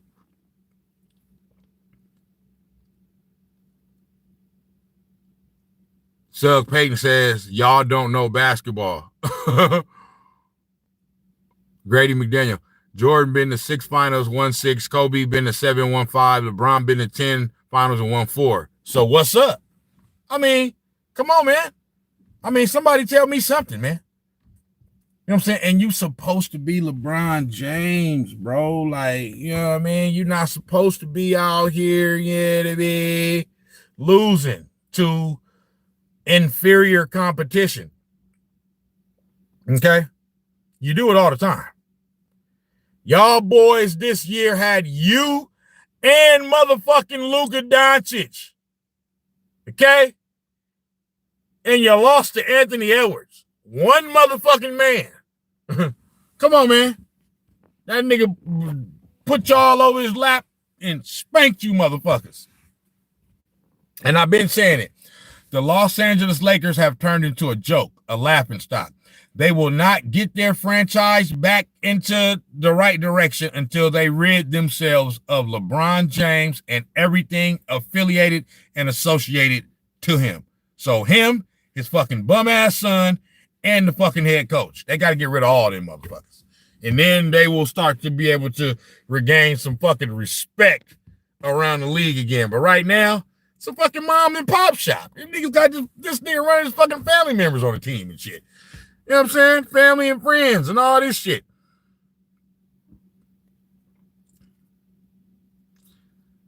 Walking Love said Halliburton is about to get the Thunder. We'll see. Kobe only won 2 NBA finals. Nah, he got 5. Do you mean 2 NBA finals MVPs? This is what I'm talking about. And y'all didn't answer, Sugpay, y'all didn't answer my question. Y'all telling me Tony Parker better than Allen Iverson? No, no. Tony Parker ain't better than Allen Iverson. And if LeBron James is better, why everybody in the world still wear Jordans and not LeBron? Why Jordan still matters and he ain't even playing no more. That's what I'm saying. He don't even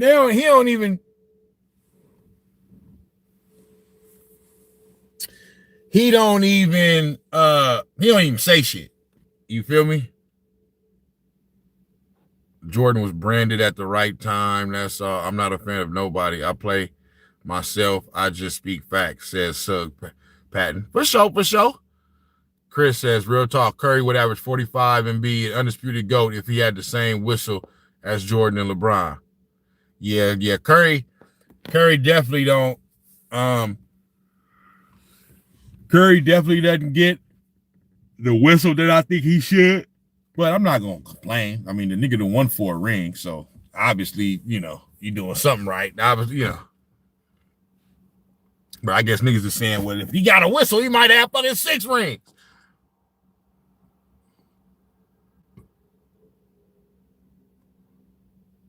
Kobe only won 3 titles, man. You retarded. Kobe won 5. Who is this dude on here saying Kobe only won 2 finals? Negro, please. Kobe. Yeah, they just be trolling. Low the Truth said Jordan would average 40 in LeBron's area. Facts. Born from Tab. LeBron ain't overrated at all. He gets the most hate out of any athlete. That's his fault. Regardless of his accolades and consistency since he's been in the league. Y'all niggas just be talking.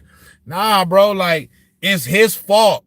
The reason why he gets so much hate is because he be crowning himself and saying, oh, he the GOAT and all this. And you can't do that. You can't do that. You got to let other people say you the GOAT.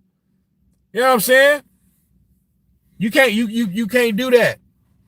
He done came in and tried to, like, he wants to switch everything that all the other all-time greats had to go through to become who they are. LeBron James wanted to switch that and alter that. You know what I'm saying? Like, we see through all the bullshit. The nigga faked in a motherfucker. Chris said D-Wade was the finals MVP and a top 3 player in the league when Bron joined him. Yet people call him the GOAT. But Curry not better than Magic because he had KD for 2 chips. Yeah, they just, it's because they see the media, they've told us for so long that LeBron is this and that and blah, blah, blah, blah. So it's like you almost gotta think that way. You know what I mean? Or you gotta say that shit.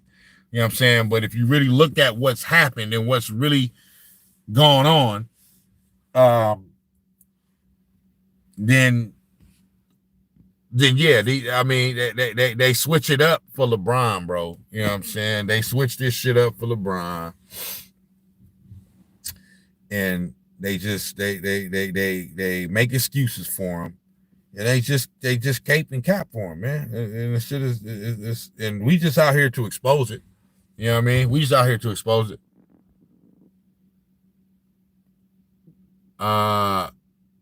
Walking Love said facts. KD is weak as hell. KD, yo nappy-headed ass boy, go brush your head, boy. The Magic and Kareem for all 5 chips. Steph's better all time, for real. Garrett Joseph. Anyone who says KD over Bron is smokers. JD Snax, tell this guy Kobe got 5 rings. Yeah, Kobe got 5. Facts. Steph deserved those finals MVPs. On my mama. LeBron is superior to everyone. Okay, yeah, sure. Chris said, replace KD with any other all-star and the Warriors still win those chips. I was saying that for the longest. And it actually was proven. They essentially replaced Kevin Durant with Andrew Wiggins and won a championship. Before Kevin Durant, they won a championship with Harrison Barnes in that same role. So it's just been proven. Now we got Jimmy Butler. So we'll see what happens next year. And Chris, you didn't know B-Ball first title in 1980. He had to play center because Kareem got hurt, and that was Magic rookie season. You don't know ball, do you? Hey, they're spitting facts. They spitting facts in the chat. Hussein Ali says top 10 is Kareem, Magic, Bird, Hakeem, Dr. J, Michael Jordan, Steph Curry, Kobe Bryant, Rick Barry, Pistol Pete Maravich, David Skywalker. That nigga don't even got LeBron. Hey, I'm starting to see more people, not a lot, but I'm starting to kind of see more and more people having LeBron James right outside their top 10. Like, motherfuckers is starting to rethink this shit. Like, hold on, man. Do I really want to put this nigga in my top motherfucking 10?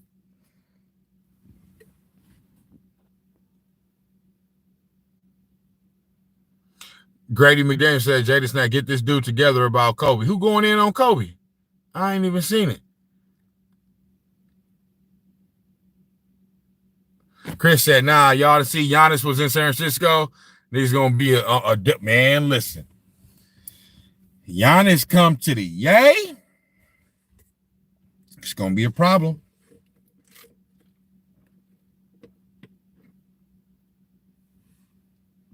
If he do that, it's definitely going to be a problem. I just wouldn't want to give up Draymond. I give up Jimmy. If LeBron was to go, that would be an embarrassment to back. Nigga said if LeBron was to go, boy, that would be a whole embarrassment to basketball, man. Stop fucking playing.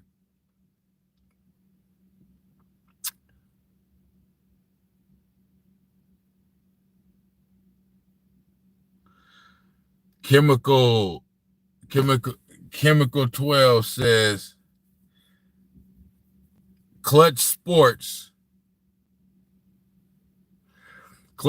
is the DNC, is the Democratic National Convention of Sports Media. LeBron James is the president, Joe Biden of sports and media protection narratives.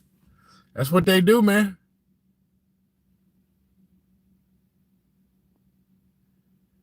Night Owl said, pass that shit. Hey, man. You know what I'm saying? Y'all can hit it, man. Little virtual blunt.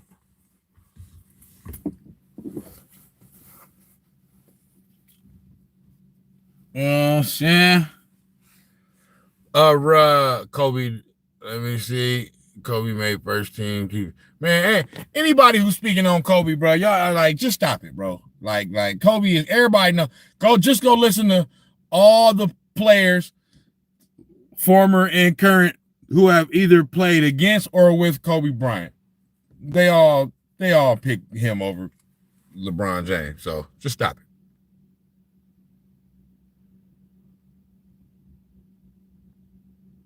AI way better. Oh yeah, AI better than Tony Parker.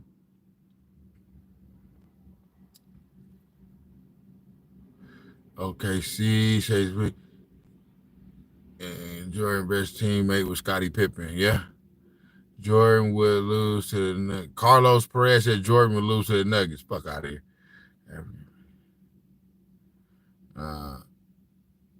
Stevie Vlog said Bron had way stiffer competition than Jordan. People don't speak on that because it's not true. He didn't have stiffer competition. You know what I'm saying? I talked about that already, so I ain't gonna keep going over that. Meanwhile, LeBron's best teammate was a Finals MVP, the best Heat player of all time. Like, come on, man.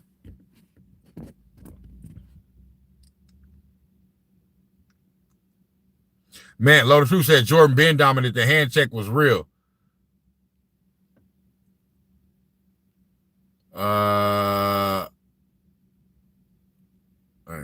Bryce. Hey, Grady McDaniel said Bryce is better than Bronny. I fuck with Bryce. I don't know why, but for whatever reason, bro, I fuck with Bryce, and I feel like Bryce is better than Bronny too.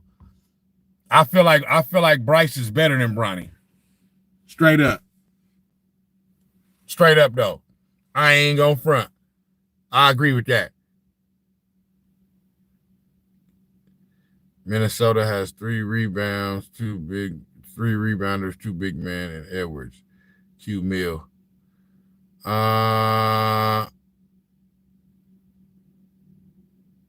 Jay says Jesus saves. Yes, he does. Grady McDaniel. I disagree. If Curry was in the Gladiator era, he would not be so effective. I disagree with that. I disagree with that, Grady, because the reason why I don't even like going there is because, like, when people say that, so people act like you can take the Steph Curry of today and just drop him in an older era.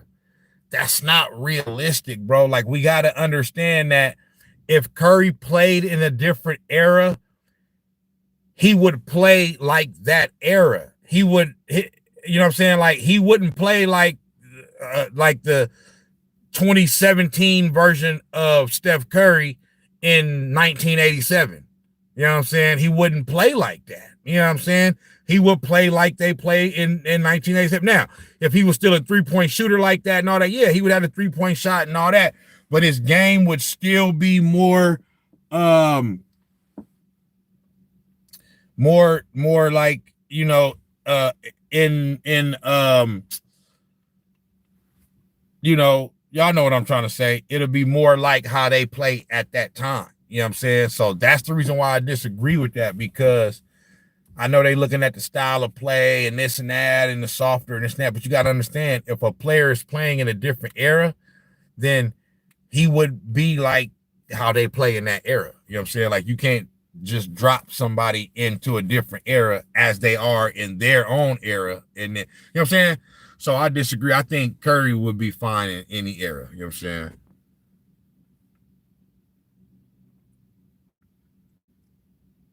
The narrative needs all the media, the movie house part, man, all that. Man, we all know, man. LeBron James, he want everybody to think he's all things. This boy think he got.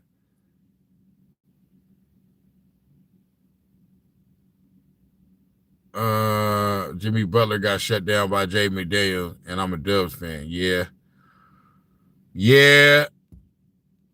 It was bad.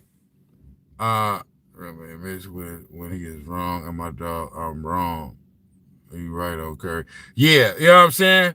That's just my opinion, though. You know what I'm saying? But I can see how somebody could look at it and say, oh man, little skinny Curry back in that time, man, he wouldn't survive. Yeah, if you just drop him in that era from what he is now, you know, or, you know, from this, but if he's in that era, he's gonna adjust to that era. You know what I mean?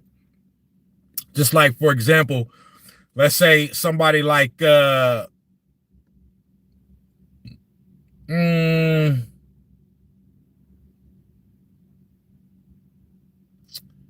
let's say like somebody like Hakeem Olajuwon. If Hakeem Olajuwon was in today's era, he would know how to shoot threes. I'm not saying he would be like a Steph Curry, but like basically how Jokic can step out there and hit a three, that's how Olajuwon would be, because that's what they do in this era. So it's, you know, it's the same thing. You feel me? Load of Truth said Gilbert Arenas' son better than both of them. Hey, I agree. And that's the part that why most people have an issue with what LeBron James did, is because a lot of NBA players have sons that's coming up. A lot of former NBA players have sons that's in the league right now.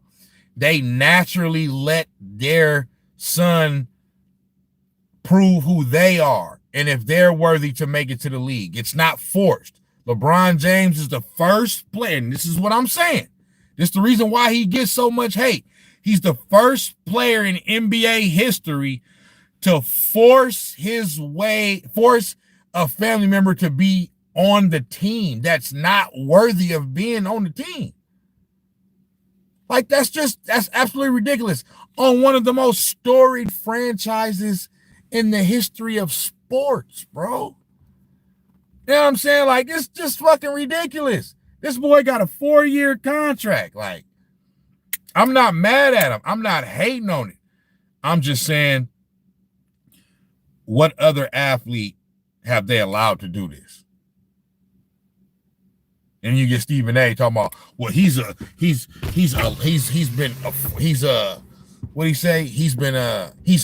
the right to do this. And no, how? No, he hasn't. How you fucking earn the right to get your son on the team and he ain't NBA ready? Like how do you earn that? Like, so LeBron James is bigger than the program? He's not bigger than the program, bro. If Michael Jordan ain't bigger than the program, LeBron James ain't. But they trying to make it like he is.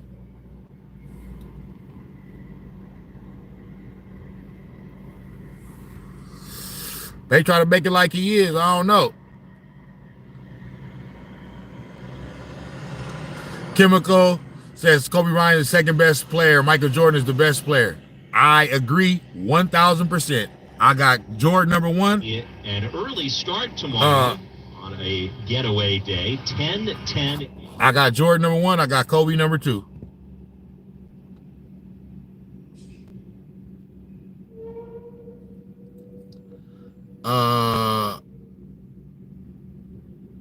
Low the Truth said Chris Moody is big track. You mean Moses Moody?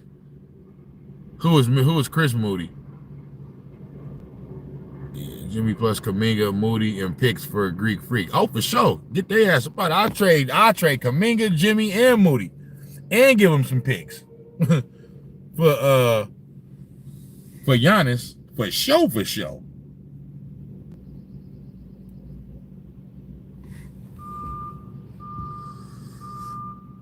That's a bet.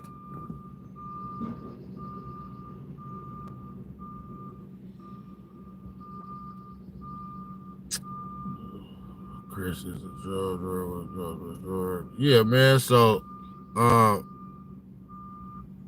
but let me play. Let me get back to playing a little bit of this.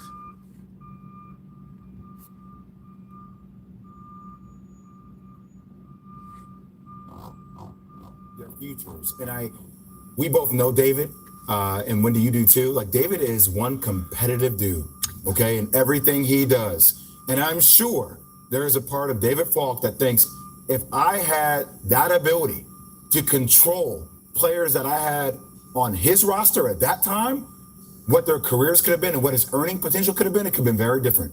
And he was the successful at doing it. But I'm sure there's a part of that. Now he want to say David Falk is saying that about LeBron James because he's jealous of the position that Rich Paul is in and the money they make today and all that. Man, get the fuck out of here, man. David Falk ain't jealous of none of them niggas, man. He good, nigga. David Falk was the agent of Michael Jordan. He's good. I think he's straight, big dog. You know what I'm saying? I think he's pretty good. So, the only other part of this that I wanted to get to, right, was when David Falk actually went on to Stephen A's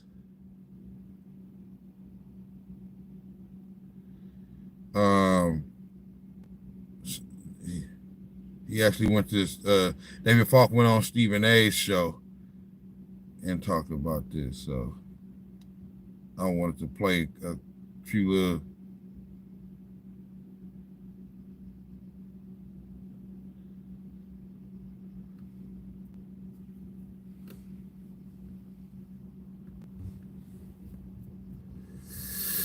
Let's see here. Let me pull it up. My bad, y'all.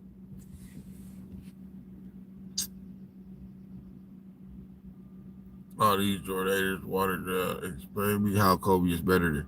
JD said, "Explain me how Kobe is better than Magic." I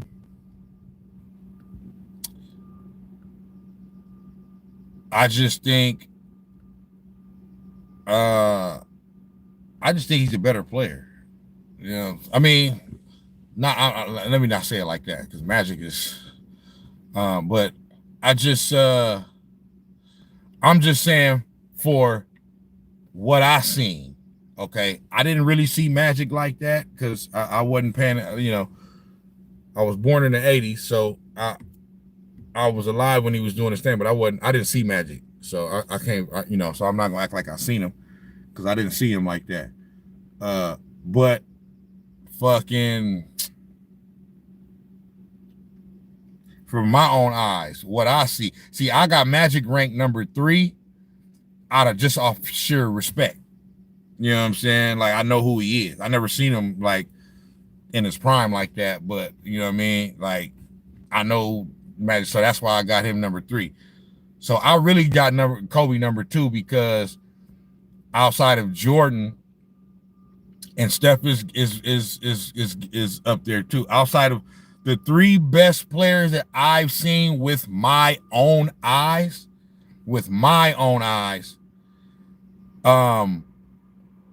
I mean, as far as, I'm not saying where I ranked them all time. I'm saying the 3 best that I've seen with my own eyes is Jordan, Kobe, and Steph. You know what I'm saying? And then probably LeBron. You know what I mean?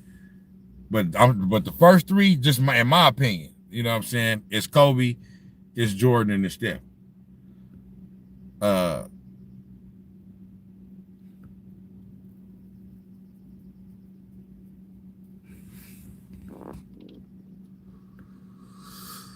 But as far as all-time rankings, as far as personal, I'm going to take Steph Curry as my point guard over Magic Johnson. But as far as all-time rankings, I still have Magic Johnson ranked over Steph Curry. Because like I said, for me, it's about winning. Magic Johnson got 5 rings, and he's been to 9 finals. So that's still, to me, he still did a little bit more than Steph. If Steph get one more ring, then I'll even though he'll only equal him in rings, I'll still just probably jump him. But yeah, Steph has got 4 rings and he's been to 6 finals. So, you know what I mean? And Magic Johnson did his in a short time too. Like, we got to remember, bro, Magic Johnson really had the 80s and that's it. By the time the 91 came around and he played in his last finals against the Bulls, that was like his last full, like, real season and shit. You know what I'm saying? I know he got the AIDS or the HIV and then retired. Then he came back for the All-Star game and then this and that. Then he had one more stint that he came back for, like in 94, 95, 96, something like that. And then he was done. But I'm saying his prime, the bulk of his shit was the 80s. You feel me? I think in the 80s, he was in every finals except for 1. Or no, except for 2, I believe.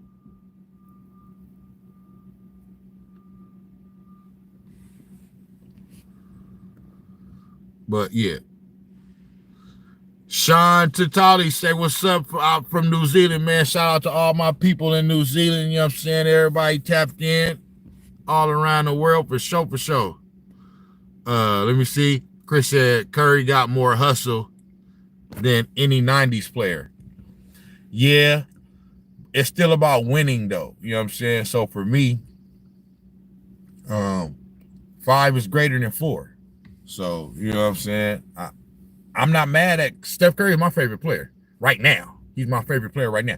So I'm not mad at nobody that's saying that Steph Curry is the greatest point guard of all time, or if you got him ranked over Magic, this and that. But just for me, 5 is greater than 4. You You know what I'm saying? It just is. So, you feel me?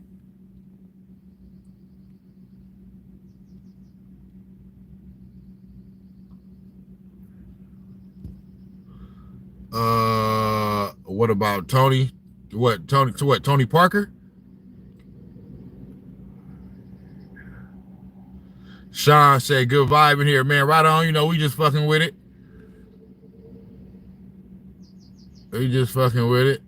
Yeah, Russell. Grady McDaniel said, yeah, Russell had 10 consecutive NBA final wins, and he had it the hardest playing that era, Jim Crow, civil rights. Yeah, we forget about that. I know the NBA wasn't, they only had like 10 teams in the league, so you kind of beating up on the same little punk-ass little teams and shit. But the era that he played in, Jim Crow, civil rights and all that, definitely, you definitely got to factor that in. Definitely got to factor that in, for sure. You feel me?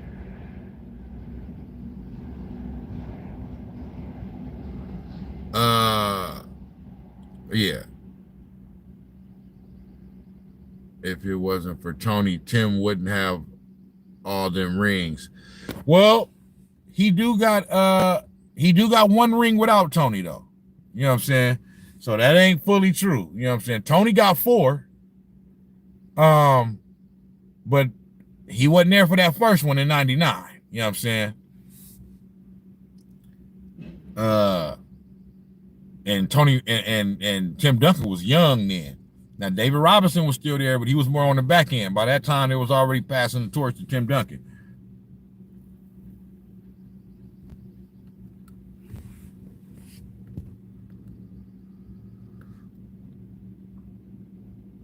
You know what I'm saying?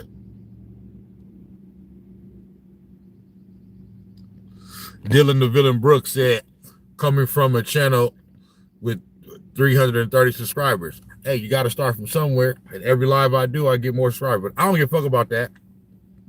I ain't here for that. I just like talking, you know what I mean? Talking shit, talking sports and all that. So I'm not even worried about subscribers count and all that. You know what I'm saying? See, when you worry about all that shit, then that's when, you know what I mean? Motherfuckers don't tap in because you're too busy worried about the wrong thing. I don't give a damn about how many subscribers I got. Not I don't give a damn about it. I'm not gonna say I don't give a damn about it. That's disingenuous. I'm saying, like, I ain't tripping off that. You know what I'm saying? So you feel me? But yeah, let me see. I was trying to find this. My fault. Let me find this.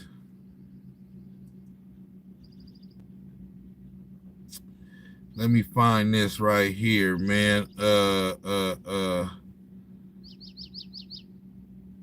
David Falk. I'm gonna just play some clips.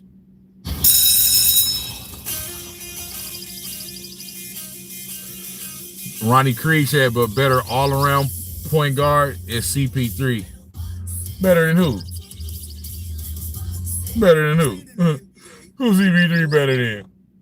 Jordan's longtime agent extraordinaire, Mr. David Falk, weighed in on the GOAT debate this week.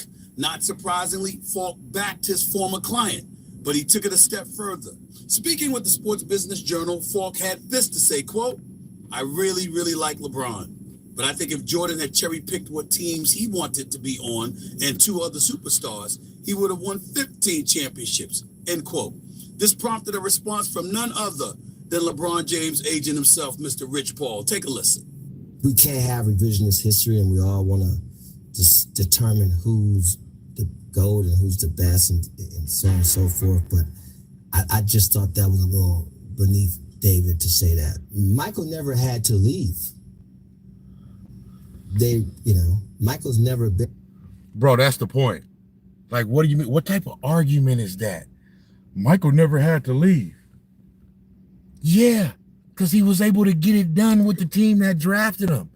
That's more in his favor. That's not against his, like, what the fuck? How is he saying that and really thinking that that's an argument for LeBron James, like, in his favor? The fact that you couldn't get it done, so you had to jump up and go leave and go team up with somebody else to go do it. I don't get like how that's a flex. You know what I'm saying? Ain't nothing wrong with it. Do what you do. But I'm saying it's harder to stay where you at. It's easy to jump ship. You know what I'm saying? That shit, it's just weird, bro. That's what I'm saying. Every time I listen to Rich Paul, I'm like, bro, like, what the fuck are you talking about, bro? Like, you making it worse for this nigga. Yeah, look, Grady McDaniel say all the Jordan haters wear Jordans. On my motherfucking mama. They be talking so much shit about Michael Jordan and then put money in that man's pockets with his motherfucking shoes on their feet. That should be crazy. Maniac 89 says J Kidd is a better playmaker, hands down. Curry is a better basketball player, but J Kidd fulfills the point guard criteria way better than Curry. It's not hard to understand. Nope, it's not hard to understand at all what you're trying to say. My thing be like this with that, though, because I be hearing that a lot as far as the prototypical point guard. Like when somebody said, a little while ago about CP3, I understand that. That's the era I actually grew up in. John Stockton, all that. But what I'm saying is that, bro, a point guard isn't like, I understand we have this, and it's true. It's not just what we have, but we have this thought of like the point guard is supposed to initiate the offense, run the offense, get everybody else involved. You know what I'm saying? Distribute, lead the team. You know what I'm saying? He's like the quarterback. You feel me? And so I understand that. But what I'm saying is that it's evolved. The position has evolved to where that's still what a point guard is. However, that's not just what a point guard is anymore. So I agree, you know what I'm saying, that I agree that like J Kidd is like more of like a prototypical point guard than like somebody like a Steph Curry. You know what I mean? But I'm saying it don't make him, to me, in my opinion, it don't make him more of a point guard, because there's different versions of point guard. You got the scoring point guard, you know what I'm saying? And you got the prototypical facilitating point guard. Then you got the hybrid point guard, the point guard that does both. You know what I'm saying? So yeah, that's just how I feel about it. You know what I'm saying? I think if you're a point guard, you're a point guard. You know what I mean? You know what I'm saying? It is what it is. You know what I'm saying? Same way with a shooting guard. Some shooting guards are literally just shooters, like specialists. Like Tim Legs, that's on ESPN. He was a shooting guard, but he was just strictly like literally what the position said, a shooting guard.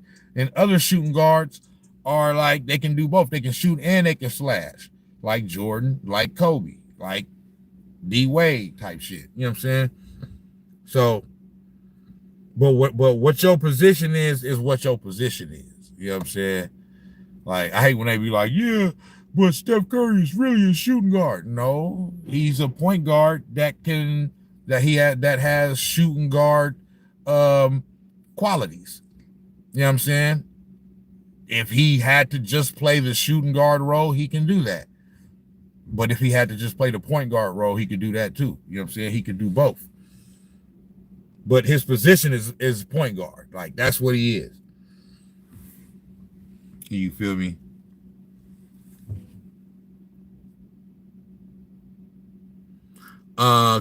Caleb says CP3 or Westbrook. As far as who I want as my point guard running my team, CP3. Nothing against Westbrook, but I'd rather have CP3. Rondo is prototypical. Rondo has some undercover like moments, man. He has some big games over there. He has some big number games that sometimes, man. 30, 40 point games, 15, 16, 17 assists.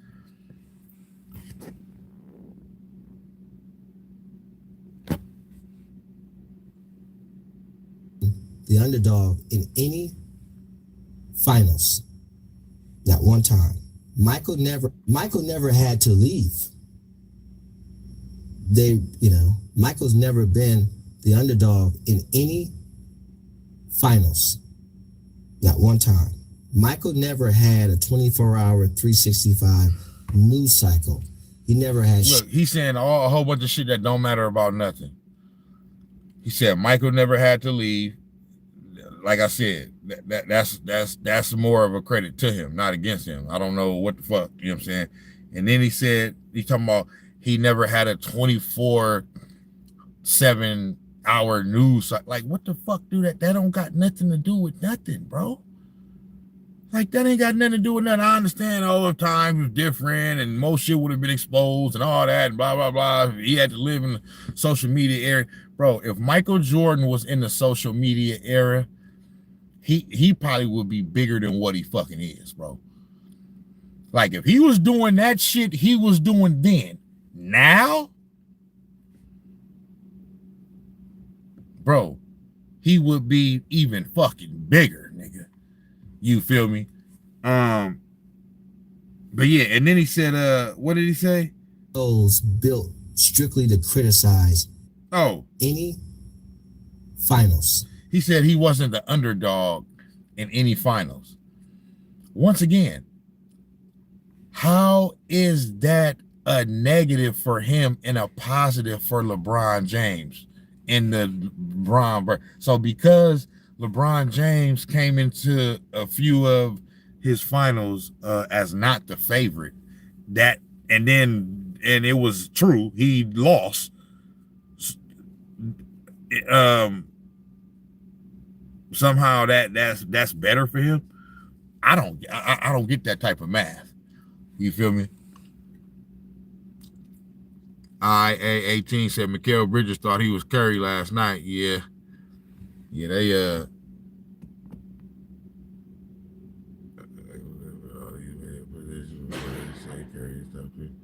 Chris say niggas will invent all these made up positions before they say Curry is the top 2 point guard of all time. He's definitely top 2. Like, if who else? The only player that can the only player that can be ahead of Steph Curry with any type of validity is Magic Johnson. Like, ain't nobody else. You know what I'm saying? Like, I don't know what I'm gonna say. Isaiah Thomas, Oscar Robertson, and all that. Man, he passed them. So he passed them long time ago. So yeah, they great. They great players. You know what I'm saying? They all time great. They damn selves Hall of Famers. But he passed them.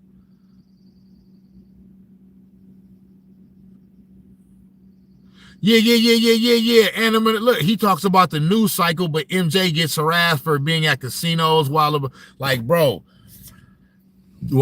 has Son and KG and DA are linking him up to PDs, and the news is deliberately not speaking on it for sure. Like, bro, like, and then who was I watching? I was watching somebody, bro. He a popular YouTube channel, and he actually did an episode about this too. And he said something like, bro, LeBron James got so much support in the media, bro. Like the media be for him, not against him. So, like, you know what I'm saying? Like, you know what I mean? I don't know what the fuck they be talking about, bro. You know what I'm saying? Everything that's hate coming towards LeBron James, he brought that shit on himself. One time, Michael never had a 24-hour, 365 news cycle. He never had shows built strictly to criticize him. People made millions of dollars criticizing LeBron James. That was their entire job. Michael played for Dean Smith, Michael played for Phil Jackson, and Michael had Jerry Krause. I'm the biggest Michael Jordan fan ever. Love Michael Jordan. And I don't think Michael Jordan would have used the term cherry pick, so I'm not up here to discredit Michael Jordan. I think Michael Jordan transcended our game to a level that we all benefited from. What the hell do you mean, Rich Paul? When you say Michael never had a 24-hour, 365 news cycle, he never had shows built strictly to criticize him. What shows are built strictly to criticize LeBron James? See, this is the BS. This is the BS. We cover the sport. It's a 24 hours news cycle. There are plenty of positive things that are said about LeBron James on every show. Every show. This is where the whining and moaning accusations come from him and his camp. What 24-hour, 365 news cycle has shows built strictly to criticize him? So in other words, the shows that criticize him never, ever, ever give him credit, huh? Ever. Look, man, I ain't got time. I'm not even gonna waste my time with this. I'm gonna get to my next guest. I'm gonna get to my next guest right now. I'd like to welcome to the show none other than Mr. David Falk himself. Long time, buddy. How you doing, David? How's everything? Good, Russell. Delighted to be with this morning. Let me You see. said what you said. You've had an opportunity to reflect on what you had to say about LeBron James in comparison to Michael Jordan. The floor is yours. What would you like to say now? Let me say at the outset, clearly LeBron James is a great player in any era. He'd be foolish to suggest otherwise. His longevity, his statistics are amazing. I think what makes Michael the GOAT goes way beyond the court. I think on the court, Michael obviated the center position. Prior to Jordan, you needed the Elijah Wants and Ewings, the Kareems, the Bob Lanniers. And the way Michael played, he made it unnecessary to have a great center. He just said what I said. He just said it. He said basically Michael Jordan made the center obsolete. He said before Jordan, you needed the Elijah Wans, the Kareems, the Bob Lanniers, the Wilts, and all of that. You know what I'm saying? And he said, you know, Michael Jordan came and kind of made that obsolete. I just said that. Look who won the championship. Prior to Jordan, you needed the Elijah Wants and Ewings, the Kareems, the Bob Lanniers. And the way Michael played, he made it unnecessary to have a great center. Look who won the championship with: Bill Weddington, Dickie Simpkins, Bill Cartwright. And I think that had a huge impact on the game. Secondly, and perhaps even more importantly, I think Michael individually broke down every barrier that existed for professional basketball players, and in particular African-American professional basketball players, to become national marketing brand ambassadors. So the whole generation of LeBrons and Kobe's and Steph Curry's having their own shoes and being in commercials did not exist before Michael came in the game. Magic didn't have it. Bird didn't have it. Dr. J didn't have it. See, and that's the shit I be talking about right there. See, y'all motherfuckers don't understand, bro. It's bigger than just basketball, bro. If we want to just keep it at basketball, Michael Jordan is better. You know what I'm saying? The numbers show it, the stats. When you dive deep off into it, everything shows that Michael Jordan was a superior player. You know what I'm saying? But then this is why I like to get insight from motherfuckers like this, David Falk. You know what I'm saying? Because it's shit like that. Like, okay, hold on, my fault. Kareem didn't have it. And I think that's a preponderant. So he's saying like, why these motherfuckers want to be doing all this, crowning themselves, bro, Jordan could be doing all of that. He basically just letting you know, before Michael Jordan, motherfuckers wasn't having their own shoes and all that shit, bro. That shit didn't exist. He said, nigga, and it was great players before Michael Jordan. He said, now, Magic and Bird, them, they had the Converse thing, but that was like, that wasn't their own shoe. They was just basically wearing what Converse was giving them, you know what I'm saying, to wear type shit. You know what I'm saying? But Jordan came in, bro, and changed the whole landscape of the shit. But it was all, what was it all led by? It was, and then, so it was all led by what he did on the court. See, these players now, they trying to do their brand, and they trying to start all of this shit before they actually do anything, bro. You know what I'm saying? Like Jordan kept the main thing. First and foremost, it was about basketball. Everything else that came from it, all right, I'll deal with that after the fact. But you know what I'm saying? He kept the main thing. They that's all they care about and worry about is they brand and all that other shit. You know what I'm saying? But he let the basketball do the talking. You know what I'm saying? And then it went to where it went to. I think third, I believe he's the first NBA player to become a billionaire. I believe he's the first NBA player to become a majority owner of an NBA team. And finally, he had a tremendous impact on fashion. He changed the look of the way the players play with the long shorts. He made bald and beautiful. And so I think look what we said, the long shorts. Motherfuckers don't understand. Before Michael Jordan is the reason why NBA players start wearing longer shorts. And then even ask the Fab Five, but then see the Fab Five picked up on it. They went a step further. They made the shorts even longer. And so they end up popularizing it. That with the black socks. You know what I'm saying? You feel me? But Jordan is the one that started that, bro. Before Michael Jordan, bro, everybody was wearing them nut huggers, man. Niggas was out there in Daisy Dukes, fam. You understand me? Royal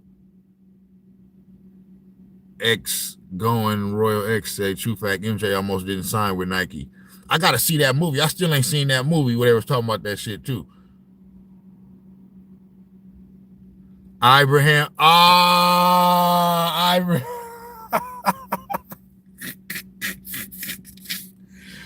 Hey, Ibrahim, you was a Pacers fan, huh? Hey, y'all ain't made it yet, though. I know y'all on the doorstep, but y'all got one more to get.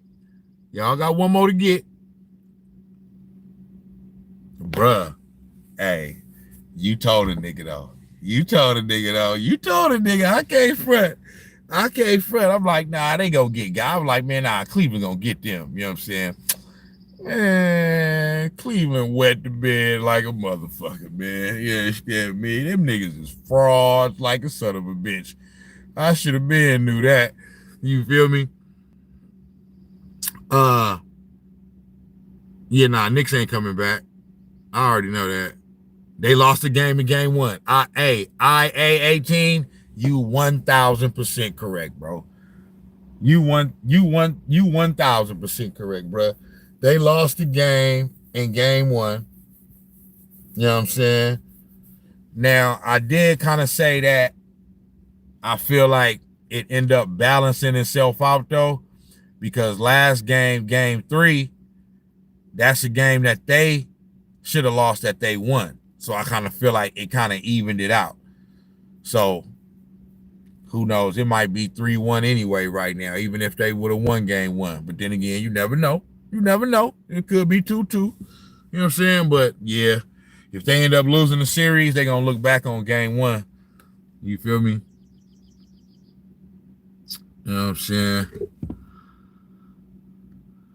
Oh, Ibrahim, I never said you didn't know ball now. Come on now. I don't never be saying, you know what I mean? Because I don't be trying to shit on motherfuckers like that. I ain't never said you don't know ball. You know what I'm saying? But did I think Indiana was going, you know what I'm saying? Was they going to do this? Nah, I didn't see this. You know what I'm saying? I thought they was finna lose in the last round and shit. You know what I'm saying? Me? But I definitely didn't see Boston. I definitely didn't see the Knicks beating Boston. Like, that was, you know what I'm saying? So, yeah, man, that shit was that. Hey, but hey, I could say this, though. Tyrese Halliburton, I love it. You know what I'm saying? Because they voted old boy overrated, right? You know what I'm saying? And he came out, he basically said, oh, I'm overrated? Okay. Okay, overrate this. So them same motherfuckers that made that vote Yeah, y'all look like some ignorant, stupid, dumb motherfuckers right now. You feel me? Especially after tonight. What that boy do? What he had like? Did he have 40? Yeah, I know he had a triple double. He had like 40, 15, and 10 or some shit. That boy showed out. Halliburton versus Alexander. Halliburton versus Gilgeous Alexander. We'll see. Y'all give y'all boy a like one time. I want to at least get to 20 likes. You know what I mean?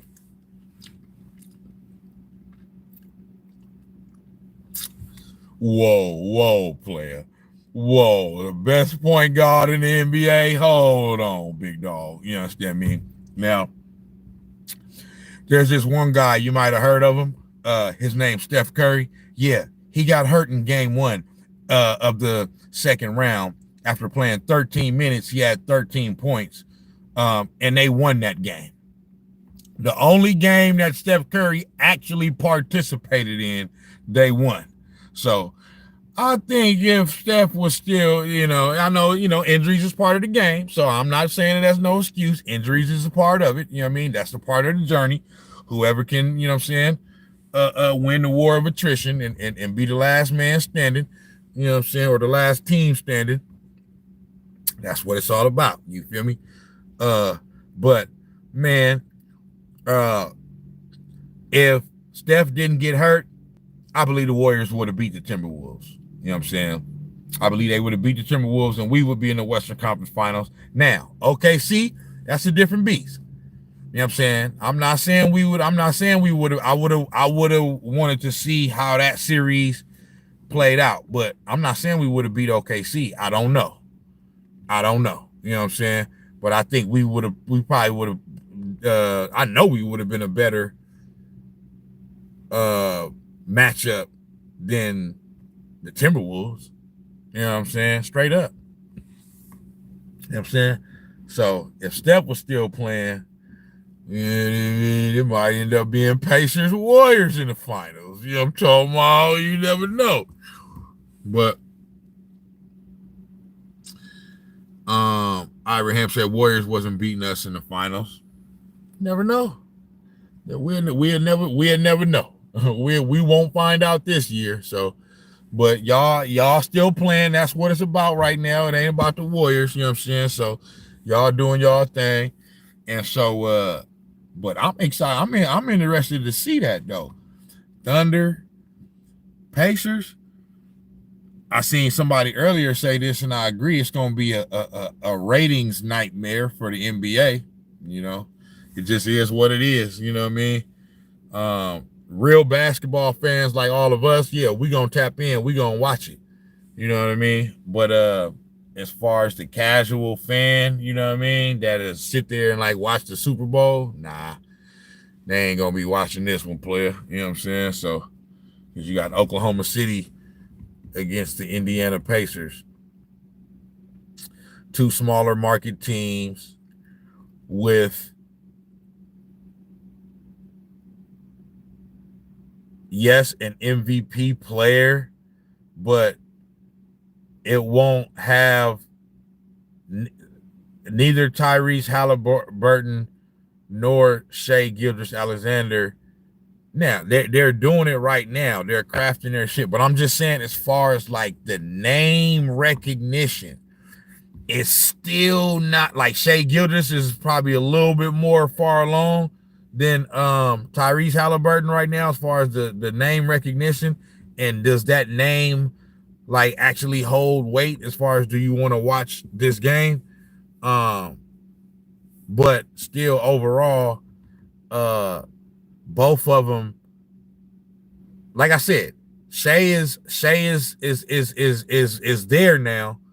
You know what I mean? But it's still, when Shai Gilgeous-Alexander's name still don't ring a bell like LeBron, Steph, or even Luka. You know what I mean? Or, you know what I mean? KD. You know what I mean? KD kind of, I don't know, but you know what I mean? At one point, you know what I'm saying? But y'all get what I'm saying. You feel me? So yeah, but so as far as the ratings go, you know what I mean, it's gonna get watched for sure. I'm not saying niggas ain't gonna watch it, but you know what I'm saying, I don't think it's gonna do, you know, record breaking numbers, you know what I mean, as far as like people watching this finals game. Like I think the most watched finals games, it's either the Warriors or the Bulls. But I think it's the Bulls, and I think it's still the Bulls in '98 was the most, that game 6. I think it was the most watched finals game ever. And then followed by the Warriors and some shit. Like Steph Curry and Michael Jordan have like similar effects. You know what I'm saying? Steph Curry is just like, it's like Kobe, it's like Jordan, bro. Like when they go on the road, when the Warriors go on the road, it's damn near just as many Warriors fans in the building as it is the home team fans. You know what I'm saying? And the only other players I ever seen that really happen with is Jordan and Kobe with the Lakers. LeBron somewhat when he was with the Heat. You know what I'm saying? And, you know, Woody with the Lakers. But, and probably the greatest season ever in Celtics. What y'all talking about?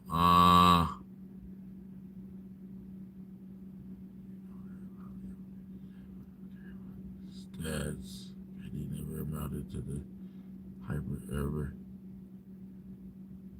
Slick dude said Draymond is a nigga. Don't need to ring a bell. He just needs to do him and win. Fuck them old niggas. Hey, it's all good, man. Talk your shit, Ibrahim. You know what I mean? Y'all doing y'all thug thizzle right now. Yeah, hey, Trayvon Robinson said 06 Kobe was a menace. Yeah, that 06 Kobe was just different. He was just different. You know what I mean? Like, he was just different like a motherfucker, man. Yeah. IA18 say, what's a true point guard in the modern NBA? The true point, I mean, so like what I just said, like a little while ago, is saying I think a true point guard is all the different versions of a point guard. You know what I'm saying? But I guess you know what I mean, for the sake of answering the question the way you asking it, as far as like a prototypical point guard, I would say somebody like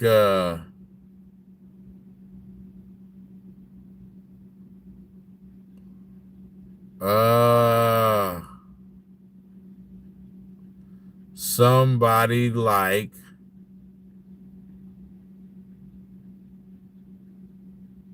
who am I trying to think about? I mean, Chris Paul in the league still, you know what I mean? So I guess I could say him, but as far as like a player in his prime, you know what I'm saying? A point guard in his prime. I don't know why it's slipping my mind right now. Probably because I'm a little tired, but it's probably somebody I ain't even thinking about right now. D Fox. Nah, if we talking about like a prototypical point guard, he's a point guard, but not a prototypical point guard. Mike Conley. Mike Conley, Halliburton. I mean, he can be that, but nah, you know, it ain't him either. It ain't a whole bunch of those in the league right now. Now that I'm thinking about it, I know it's probably somebody that I'm not thinking about. Okay, Rondo. Yeah, Conley. CP3. You know, I know Steph is not, but Steph can be that too, though. You know what I'm saying? Like Steph didn't have games where he did, you know, a little more facilitating and getting everybody else involved because the way the defense was playing him type shit. You know what I'm saying?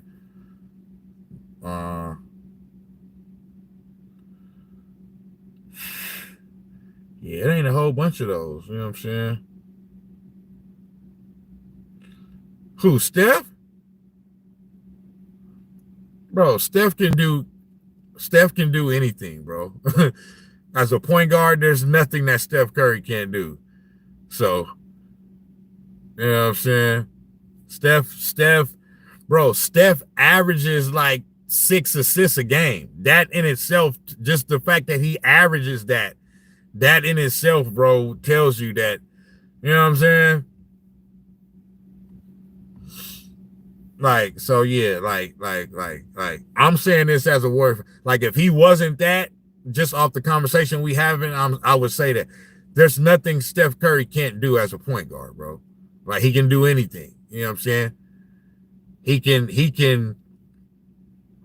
Somebody said Steph Curry was trashed in here. Well, why did he make an All NBA team? The fuck? You know what I'm saying? The hell is y'all talking about? Yeah, I-18, bro. Steph can do whatever. You know what I'm saying? Like, as a point guard, there's absolutely nothing that Steph Curry cannot do. You know what I'm saying?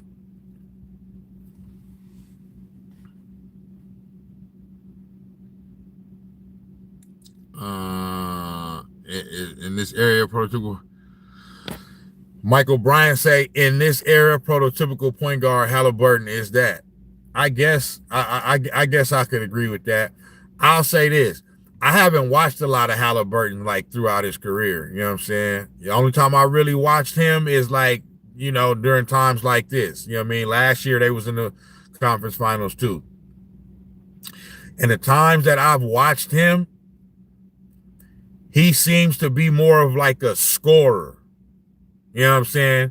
Now I know he does other things because they say it. You know what I mean? When I hear people talk about him and stuff like that, it's just that whenever I see him, like he did everything tonight, but I'm saying that my bad, my phone about to die. Hold on.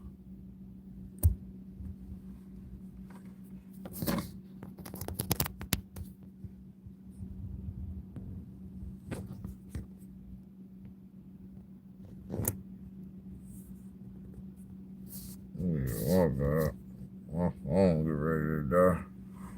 But I forgot what the fuck I was saying. My bad. But yeah, I'm finna get off this live in a minute, y'all. Let me play a few more of these clips so I can get down to some of the shit that David Falk saying. Comparing statistics, who had more points, who averaged more, even who had more championships. I think Michael's impact is extremely broad and deep in what he did to change the game. I don't think any other player in history had that kind of an impact. What do you make of people who would look, and I want to get far beyond those two individuals that we're talking about for the moment, but I got this one question to ask you. What do you make of folks and their assertions that the times that we're living in now, the advent of social media, the digital stratosphere, the microscope that is on players in today's game like never before.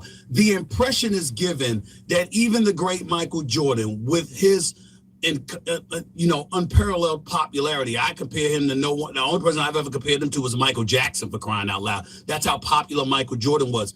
When you listen to people talk today, they talk about the climate, the environment, the society that we're living in today, and they say it's far more invasive than it has ever been, which makes the road tougher for a guy like LeBron James compared to what Jordan had to endure during his playing career. You've been around a long time. You know this business like the back of your hand. What do you make of that, of those assertions?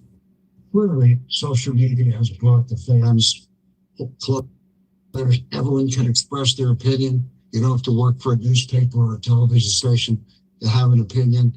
But I think it's the natural tendency when you're the best at anything, there's a human tendency to try to tear people down. And certainly Michael had that because of his immense popularity.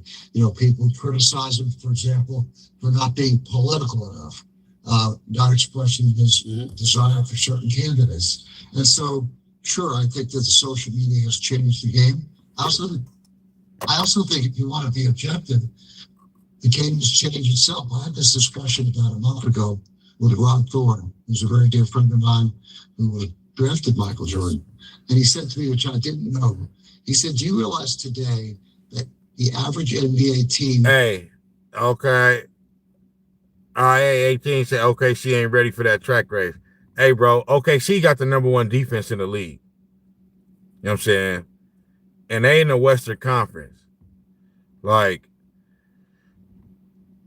it's nothing against the Pacers. I'm picking OKC to win the series. It don't matter to me either way. I'll be happy for the Pacers if they win. You feel me? The Oklahoma City Thunder, bro, they for real. You know what I'm saying? So, I'm just saying.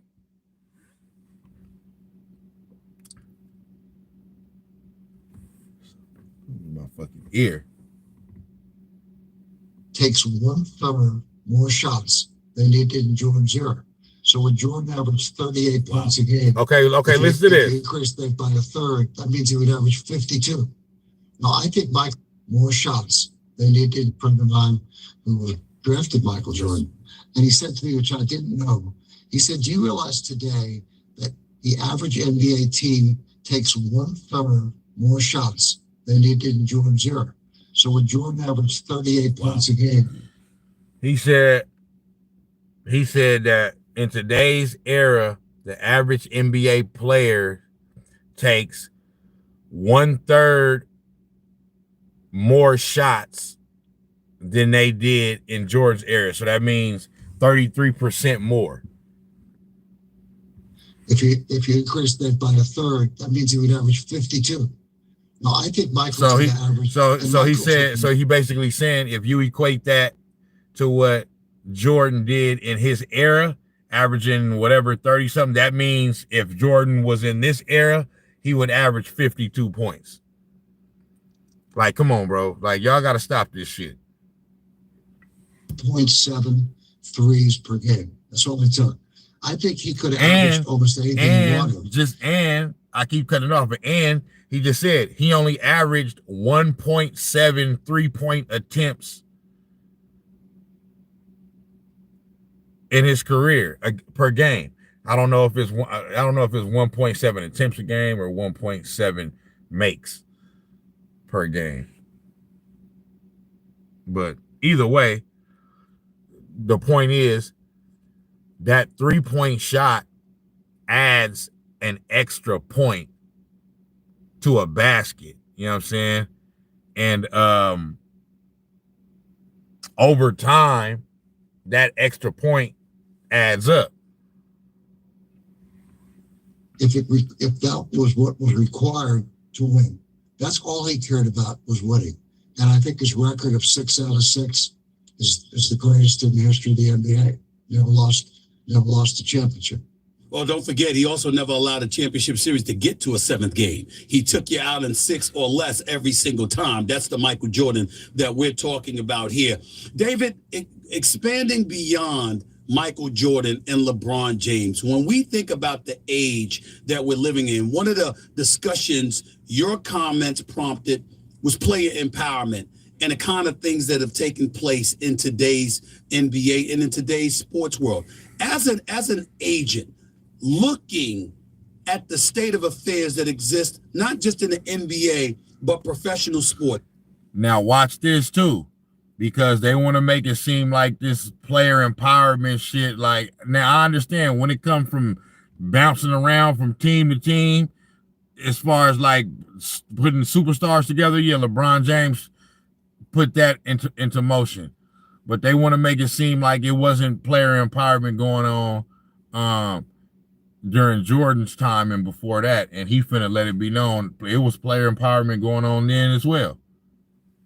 As it pertains to sovereignty involving players, player empowerment, et cetera, what are the kind of thoughts that come to your mind as to what we're witnessing today and whether or not it's good or it's bad for the world of sports in this day and age?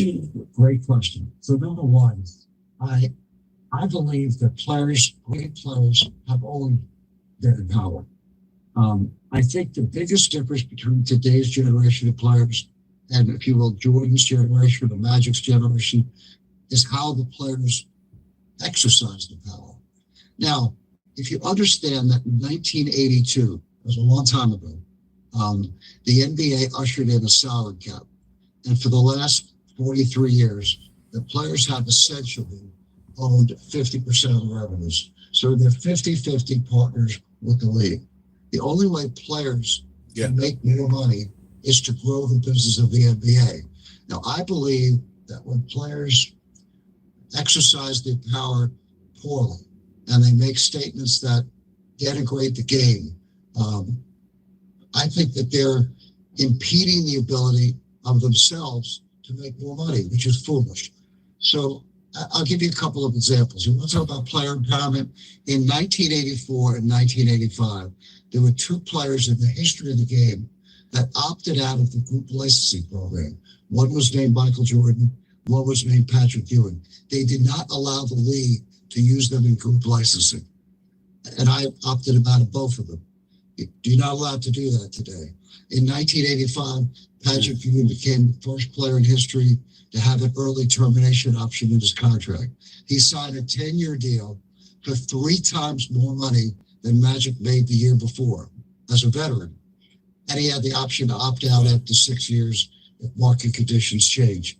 That is empowerment. Michael Jordan was the first player to have a love of the game clause that did not require him to, that allowed him to practice at North Carolina in the summer, which came to be known as the love of the game clause. Darnell Valentine in 1980 became the first player to challenge the league's. So that's 100% real and authentic, bro. This boy, Michael Jordan, had them put a love of the game clause in his contract saying, I can play basketball wherever, whenever. Y'all can't stop me. Because you know how when you, and I mean, rightfully so, I understand it. These teams is like, bro, we paying you a lot of money. You can't be doing a whole bunch of extracurricular physical activities that could possibly get you hurt. So, you know what I mean? When a professional team is signing an athlete to a contract, it's certain stipulations in there. Like you know, you can't fucking go, you know, you can't be skiing, and it's all negotiable. So, you know what I mean? Contract ain't no right or wrong. It's all about how you negotiate it. But they gonna have some shit in there that say, bro, you can't be skydiving and you can't be snowboarding, you know what I'm saying? It's certain shit you can't do. You know what I'm saying? You know what I'm saying? We paying you a lot of money to be on the court or be on the field. You know what I'm saying? And if you doing all this other X game ass shit, your ass might get hurt. So he had a clause in his contract that said, nigga, I don't give a damn about none of that. You know what I'm saying? I ain't trying to do none of that shit. I just want to be able to play basketball. Y'all can't stop me from playing basketball when I want to play basketball. So put that shit in the contract that say, yeah, for the love of the game clause. I mean, I could play basketball whenever, wherever the fuck I want. And y'all can't say shit, can't take no money from me, and you know what I'm saying? Fine me and no shit like that. You feel me? But David Falk is saying that type of shit, that's player empowerment right there. You know what I'm saying? This shit didn't just start with LeBron James. Under paragraph 13B to prevent players from doing endorsements or interviews without permission of the team. That's in every contract now. Valentine versus the Portland Trailblazers. So I could give you 100 examples of player empowerment. Patrick Ewing became the first rookie in history to be the highest paid player in the league. He made 55% more money than Kareem, who's the highest paid veteran of all time. I believe that that's empowerment. Danny Ferry did the same thing in 1990, and he clearly was not one of the great players in the history of the league. So I believe that players in every sport have always had tremendous power, but I think that today, I don't think they use it as judiciously as they should if the goal is to make more money and grow the business. Well, let me ask you this, David. Give me an example, if you can. If it's compromising, please don't bother. But if you can, give me an example of players that have exercised influence and exercised power, but you don't believe it's necessarily for their good or for the good of the game. Could you highlight an example that wouldn't be good to illustrate your point? Well, so the simplest one I would say is triggers. Okay. Now, I personally probably made 10 or 15 major trades. I made the Patrick Ewing trade to Seattle. I didn't want to make it. I didn't believe in it, but he and the Knicks agreed it would be best to have a change of scenery. It was a 13-player trade. I traded Stephon Marbury in New Jersey in a 13-player trade with Sam Cassell.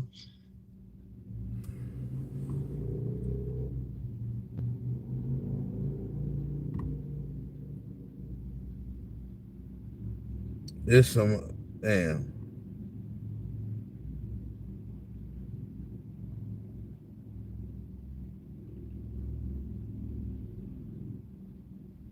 There's some other shit that he say, man, that's really drives home the point that I'm trying to make, which is LeBron James ain't nowhere near better than Michael Jordan. And people ain't wrong if they don't have LeBron James ranked in their top 5. You hear me?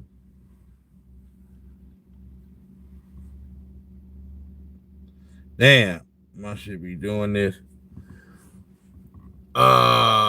Jordan, the greatest player ever to touch a basketball. Alexander Bryant say, for sure, for sure. Everybody know this. Problem is he stays fucked up. He can't even. Dre got worked by Randall. Yes, he did. But Dre will be back. He'll be back better next year. You know what I'm saying? What's the name?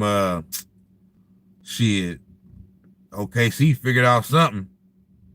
They damn near can't even play. Minnesota damn near can't even play Randall in the fourth quarter. You know what I'm saying? I don't know what the fuck going on with that. But yeah. Damn, bro. This phone be doing this shit. This shit gonna do this shit right now when I'm trying to. But yeah, man, I just wanted to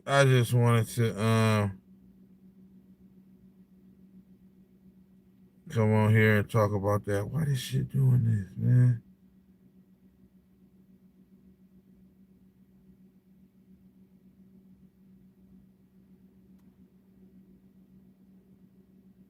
This shit wildin'.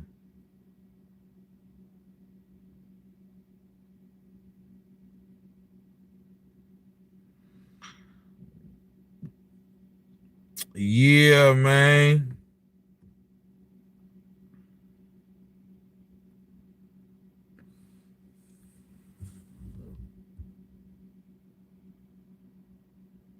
LeVar Davis say Grand Rising.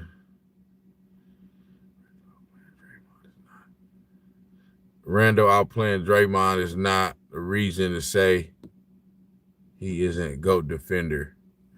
Yeah, Draymond is definitely a GOAT defender. You know what I mean? This little series don't change that at all. You know what I'm saying? Draymond is, you know what I mean? Draymond was a defensive player of the year candidate this year. He made the all defensive first team this year. You know what I mean? That was a bad series. Once Steph Curry went out, bro, it wasn't gonna never be the same after that. And it wasn't. And it ain't supposed to be. You feel me? Yeah, once Steph Curry went out, that was it, bro.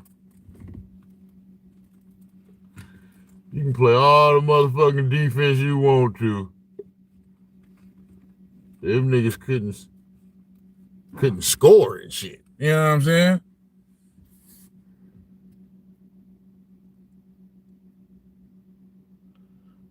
Kobe or Jordan? Jordan.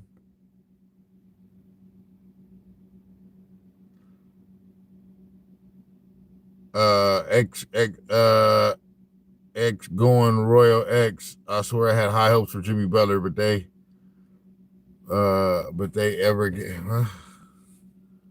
they even gave him. Oh, they never gave him that shot. What you mean they never gave him that shot? They gave him all the, you know what I mean? Like, shit. Shit, Jimmy Butler damn near didn't take the shit. You know what I'm saying? Shit. Hey, they gave him the shot. You know what I mean? They want the nigga to take over. Yeah, Jimmy Butler got locked up by McDaniels and he don't got that same burst. You know what I mean? He don't trust his athleticism like that no more. That's why he kept getting to the rim and passing that shit out, because he kept thinking somebody was gonna put, you know what I mean, smash that shit back in his face.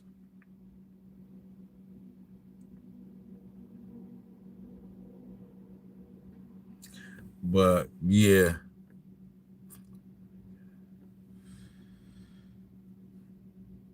I'm finna get off this live. I was just trying to get to this last little part to make sure. I gotta charge this phone now though. Not this phone, this other phone. You know what I'm saying? Give me a couple likes, man. You know what I mean? Before I get up out of here, man. Give your boy a couple likes one time. You understand me?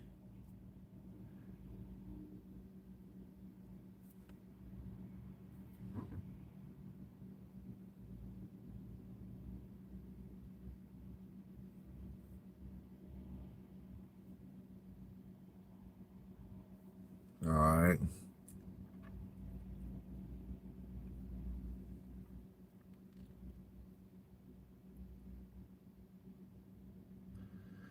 For sure, for sure.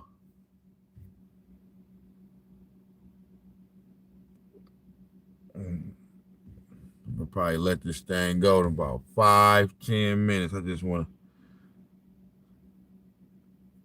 to see if I got enough time to cover this real quick.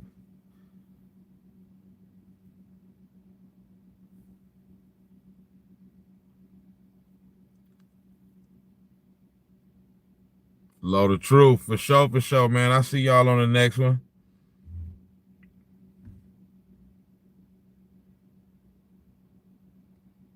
Let me see.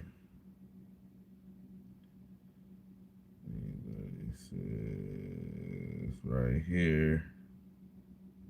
Oh.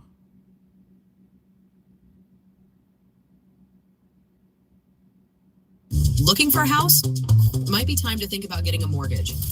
You could mortgage Cooper Flag going to save the NBA. Steps with better. You could mortgage on their time. I don't know about saving the NBA. Challenge the league's ability under paragraph 13B to prevent players from doing endorsements or interviews without permission of the team. Let me see. Let me.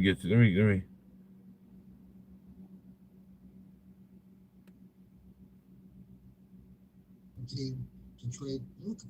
You know, Luka was one of the top 5 players in the league, and there wasn't competitive bidding.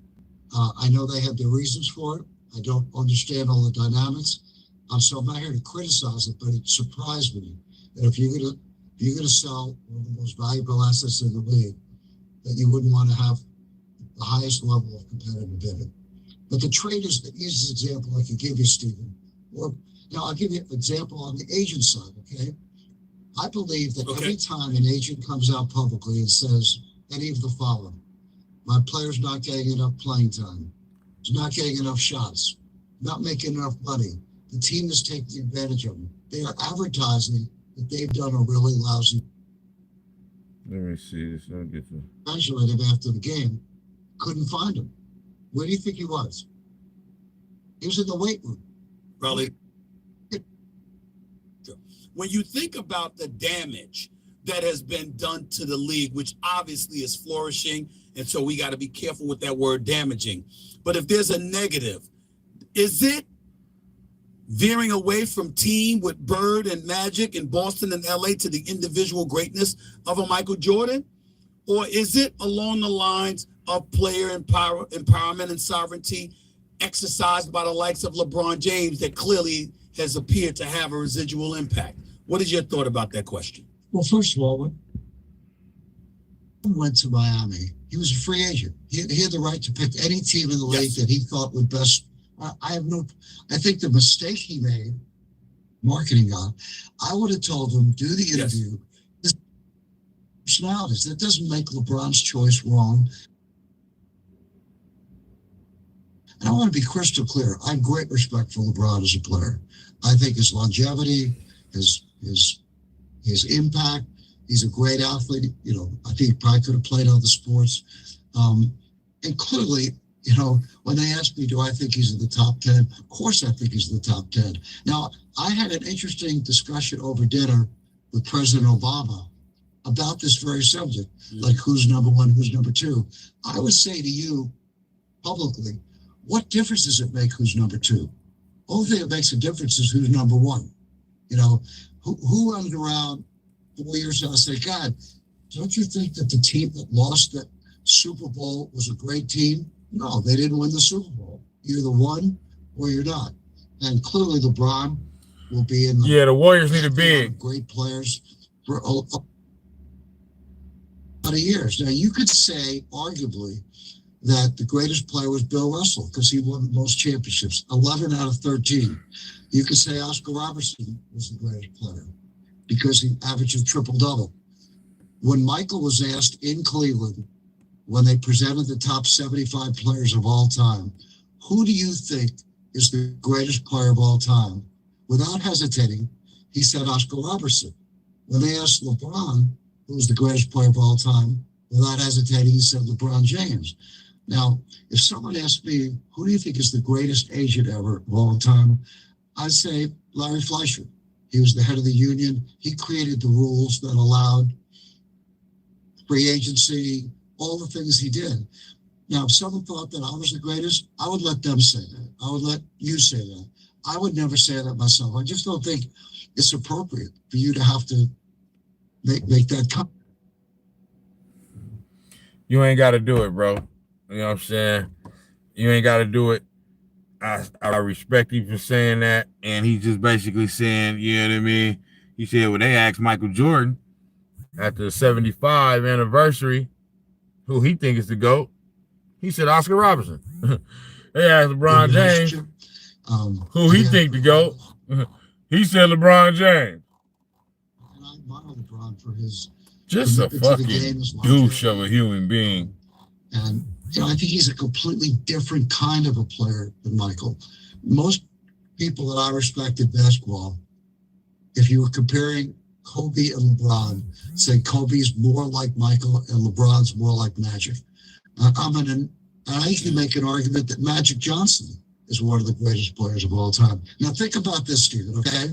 In 1979, in the NCAA final, Magic squared off against Bird. Michael is. I think if Magic had the proper representation as a rookie, and we tried to sign, we actually thought we're going to represent Magic. Being, I'll say it, arguably the greatest agent ever in any sport. Yeah, though. Considering what I'm finna get up out of here, y'all. Get my back! You don't have rent.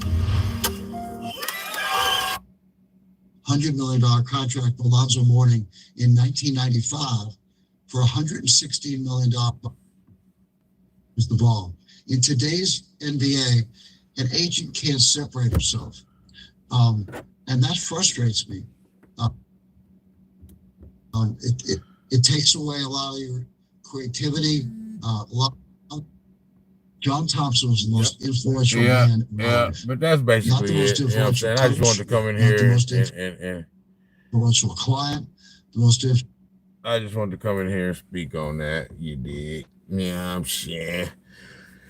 David Falk, former and or longtime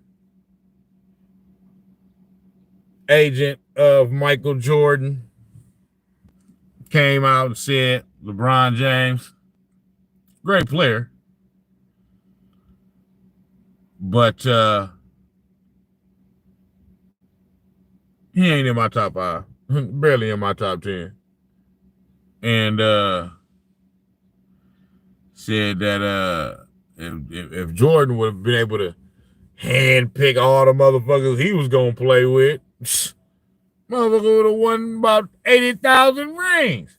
You know what I mean? But yeah, man, I'm finna get up out of here, y'all. Hey, shout out to all my weeples that tapped in with they boy tonight, man. Snax on Sports. I'll be back with another one, you dig? In a minute. Load of Truth. IA18. You know what I'm saying? Everybody that been up in this thing, man.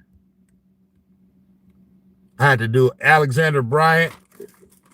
Alexander Bryant said, who do I think is the best defender of all time? That's a hard one. But yeah. Shout out to all y'all, man. Let's tap back in on the next one. I'm gone. Game. Who we got tomorrow? Game 5. Thunder. Wolves. Let's see if Anthony Edwards, you know what I'm saying? Let's just see what he gonna do. You feel me? You know what I mean? If he gonna really fight to keep his season alive. I know it's a team game. It ain't just him, but yeah, we'll see. I'll be back though tomorrow with another one. I'm gone.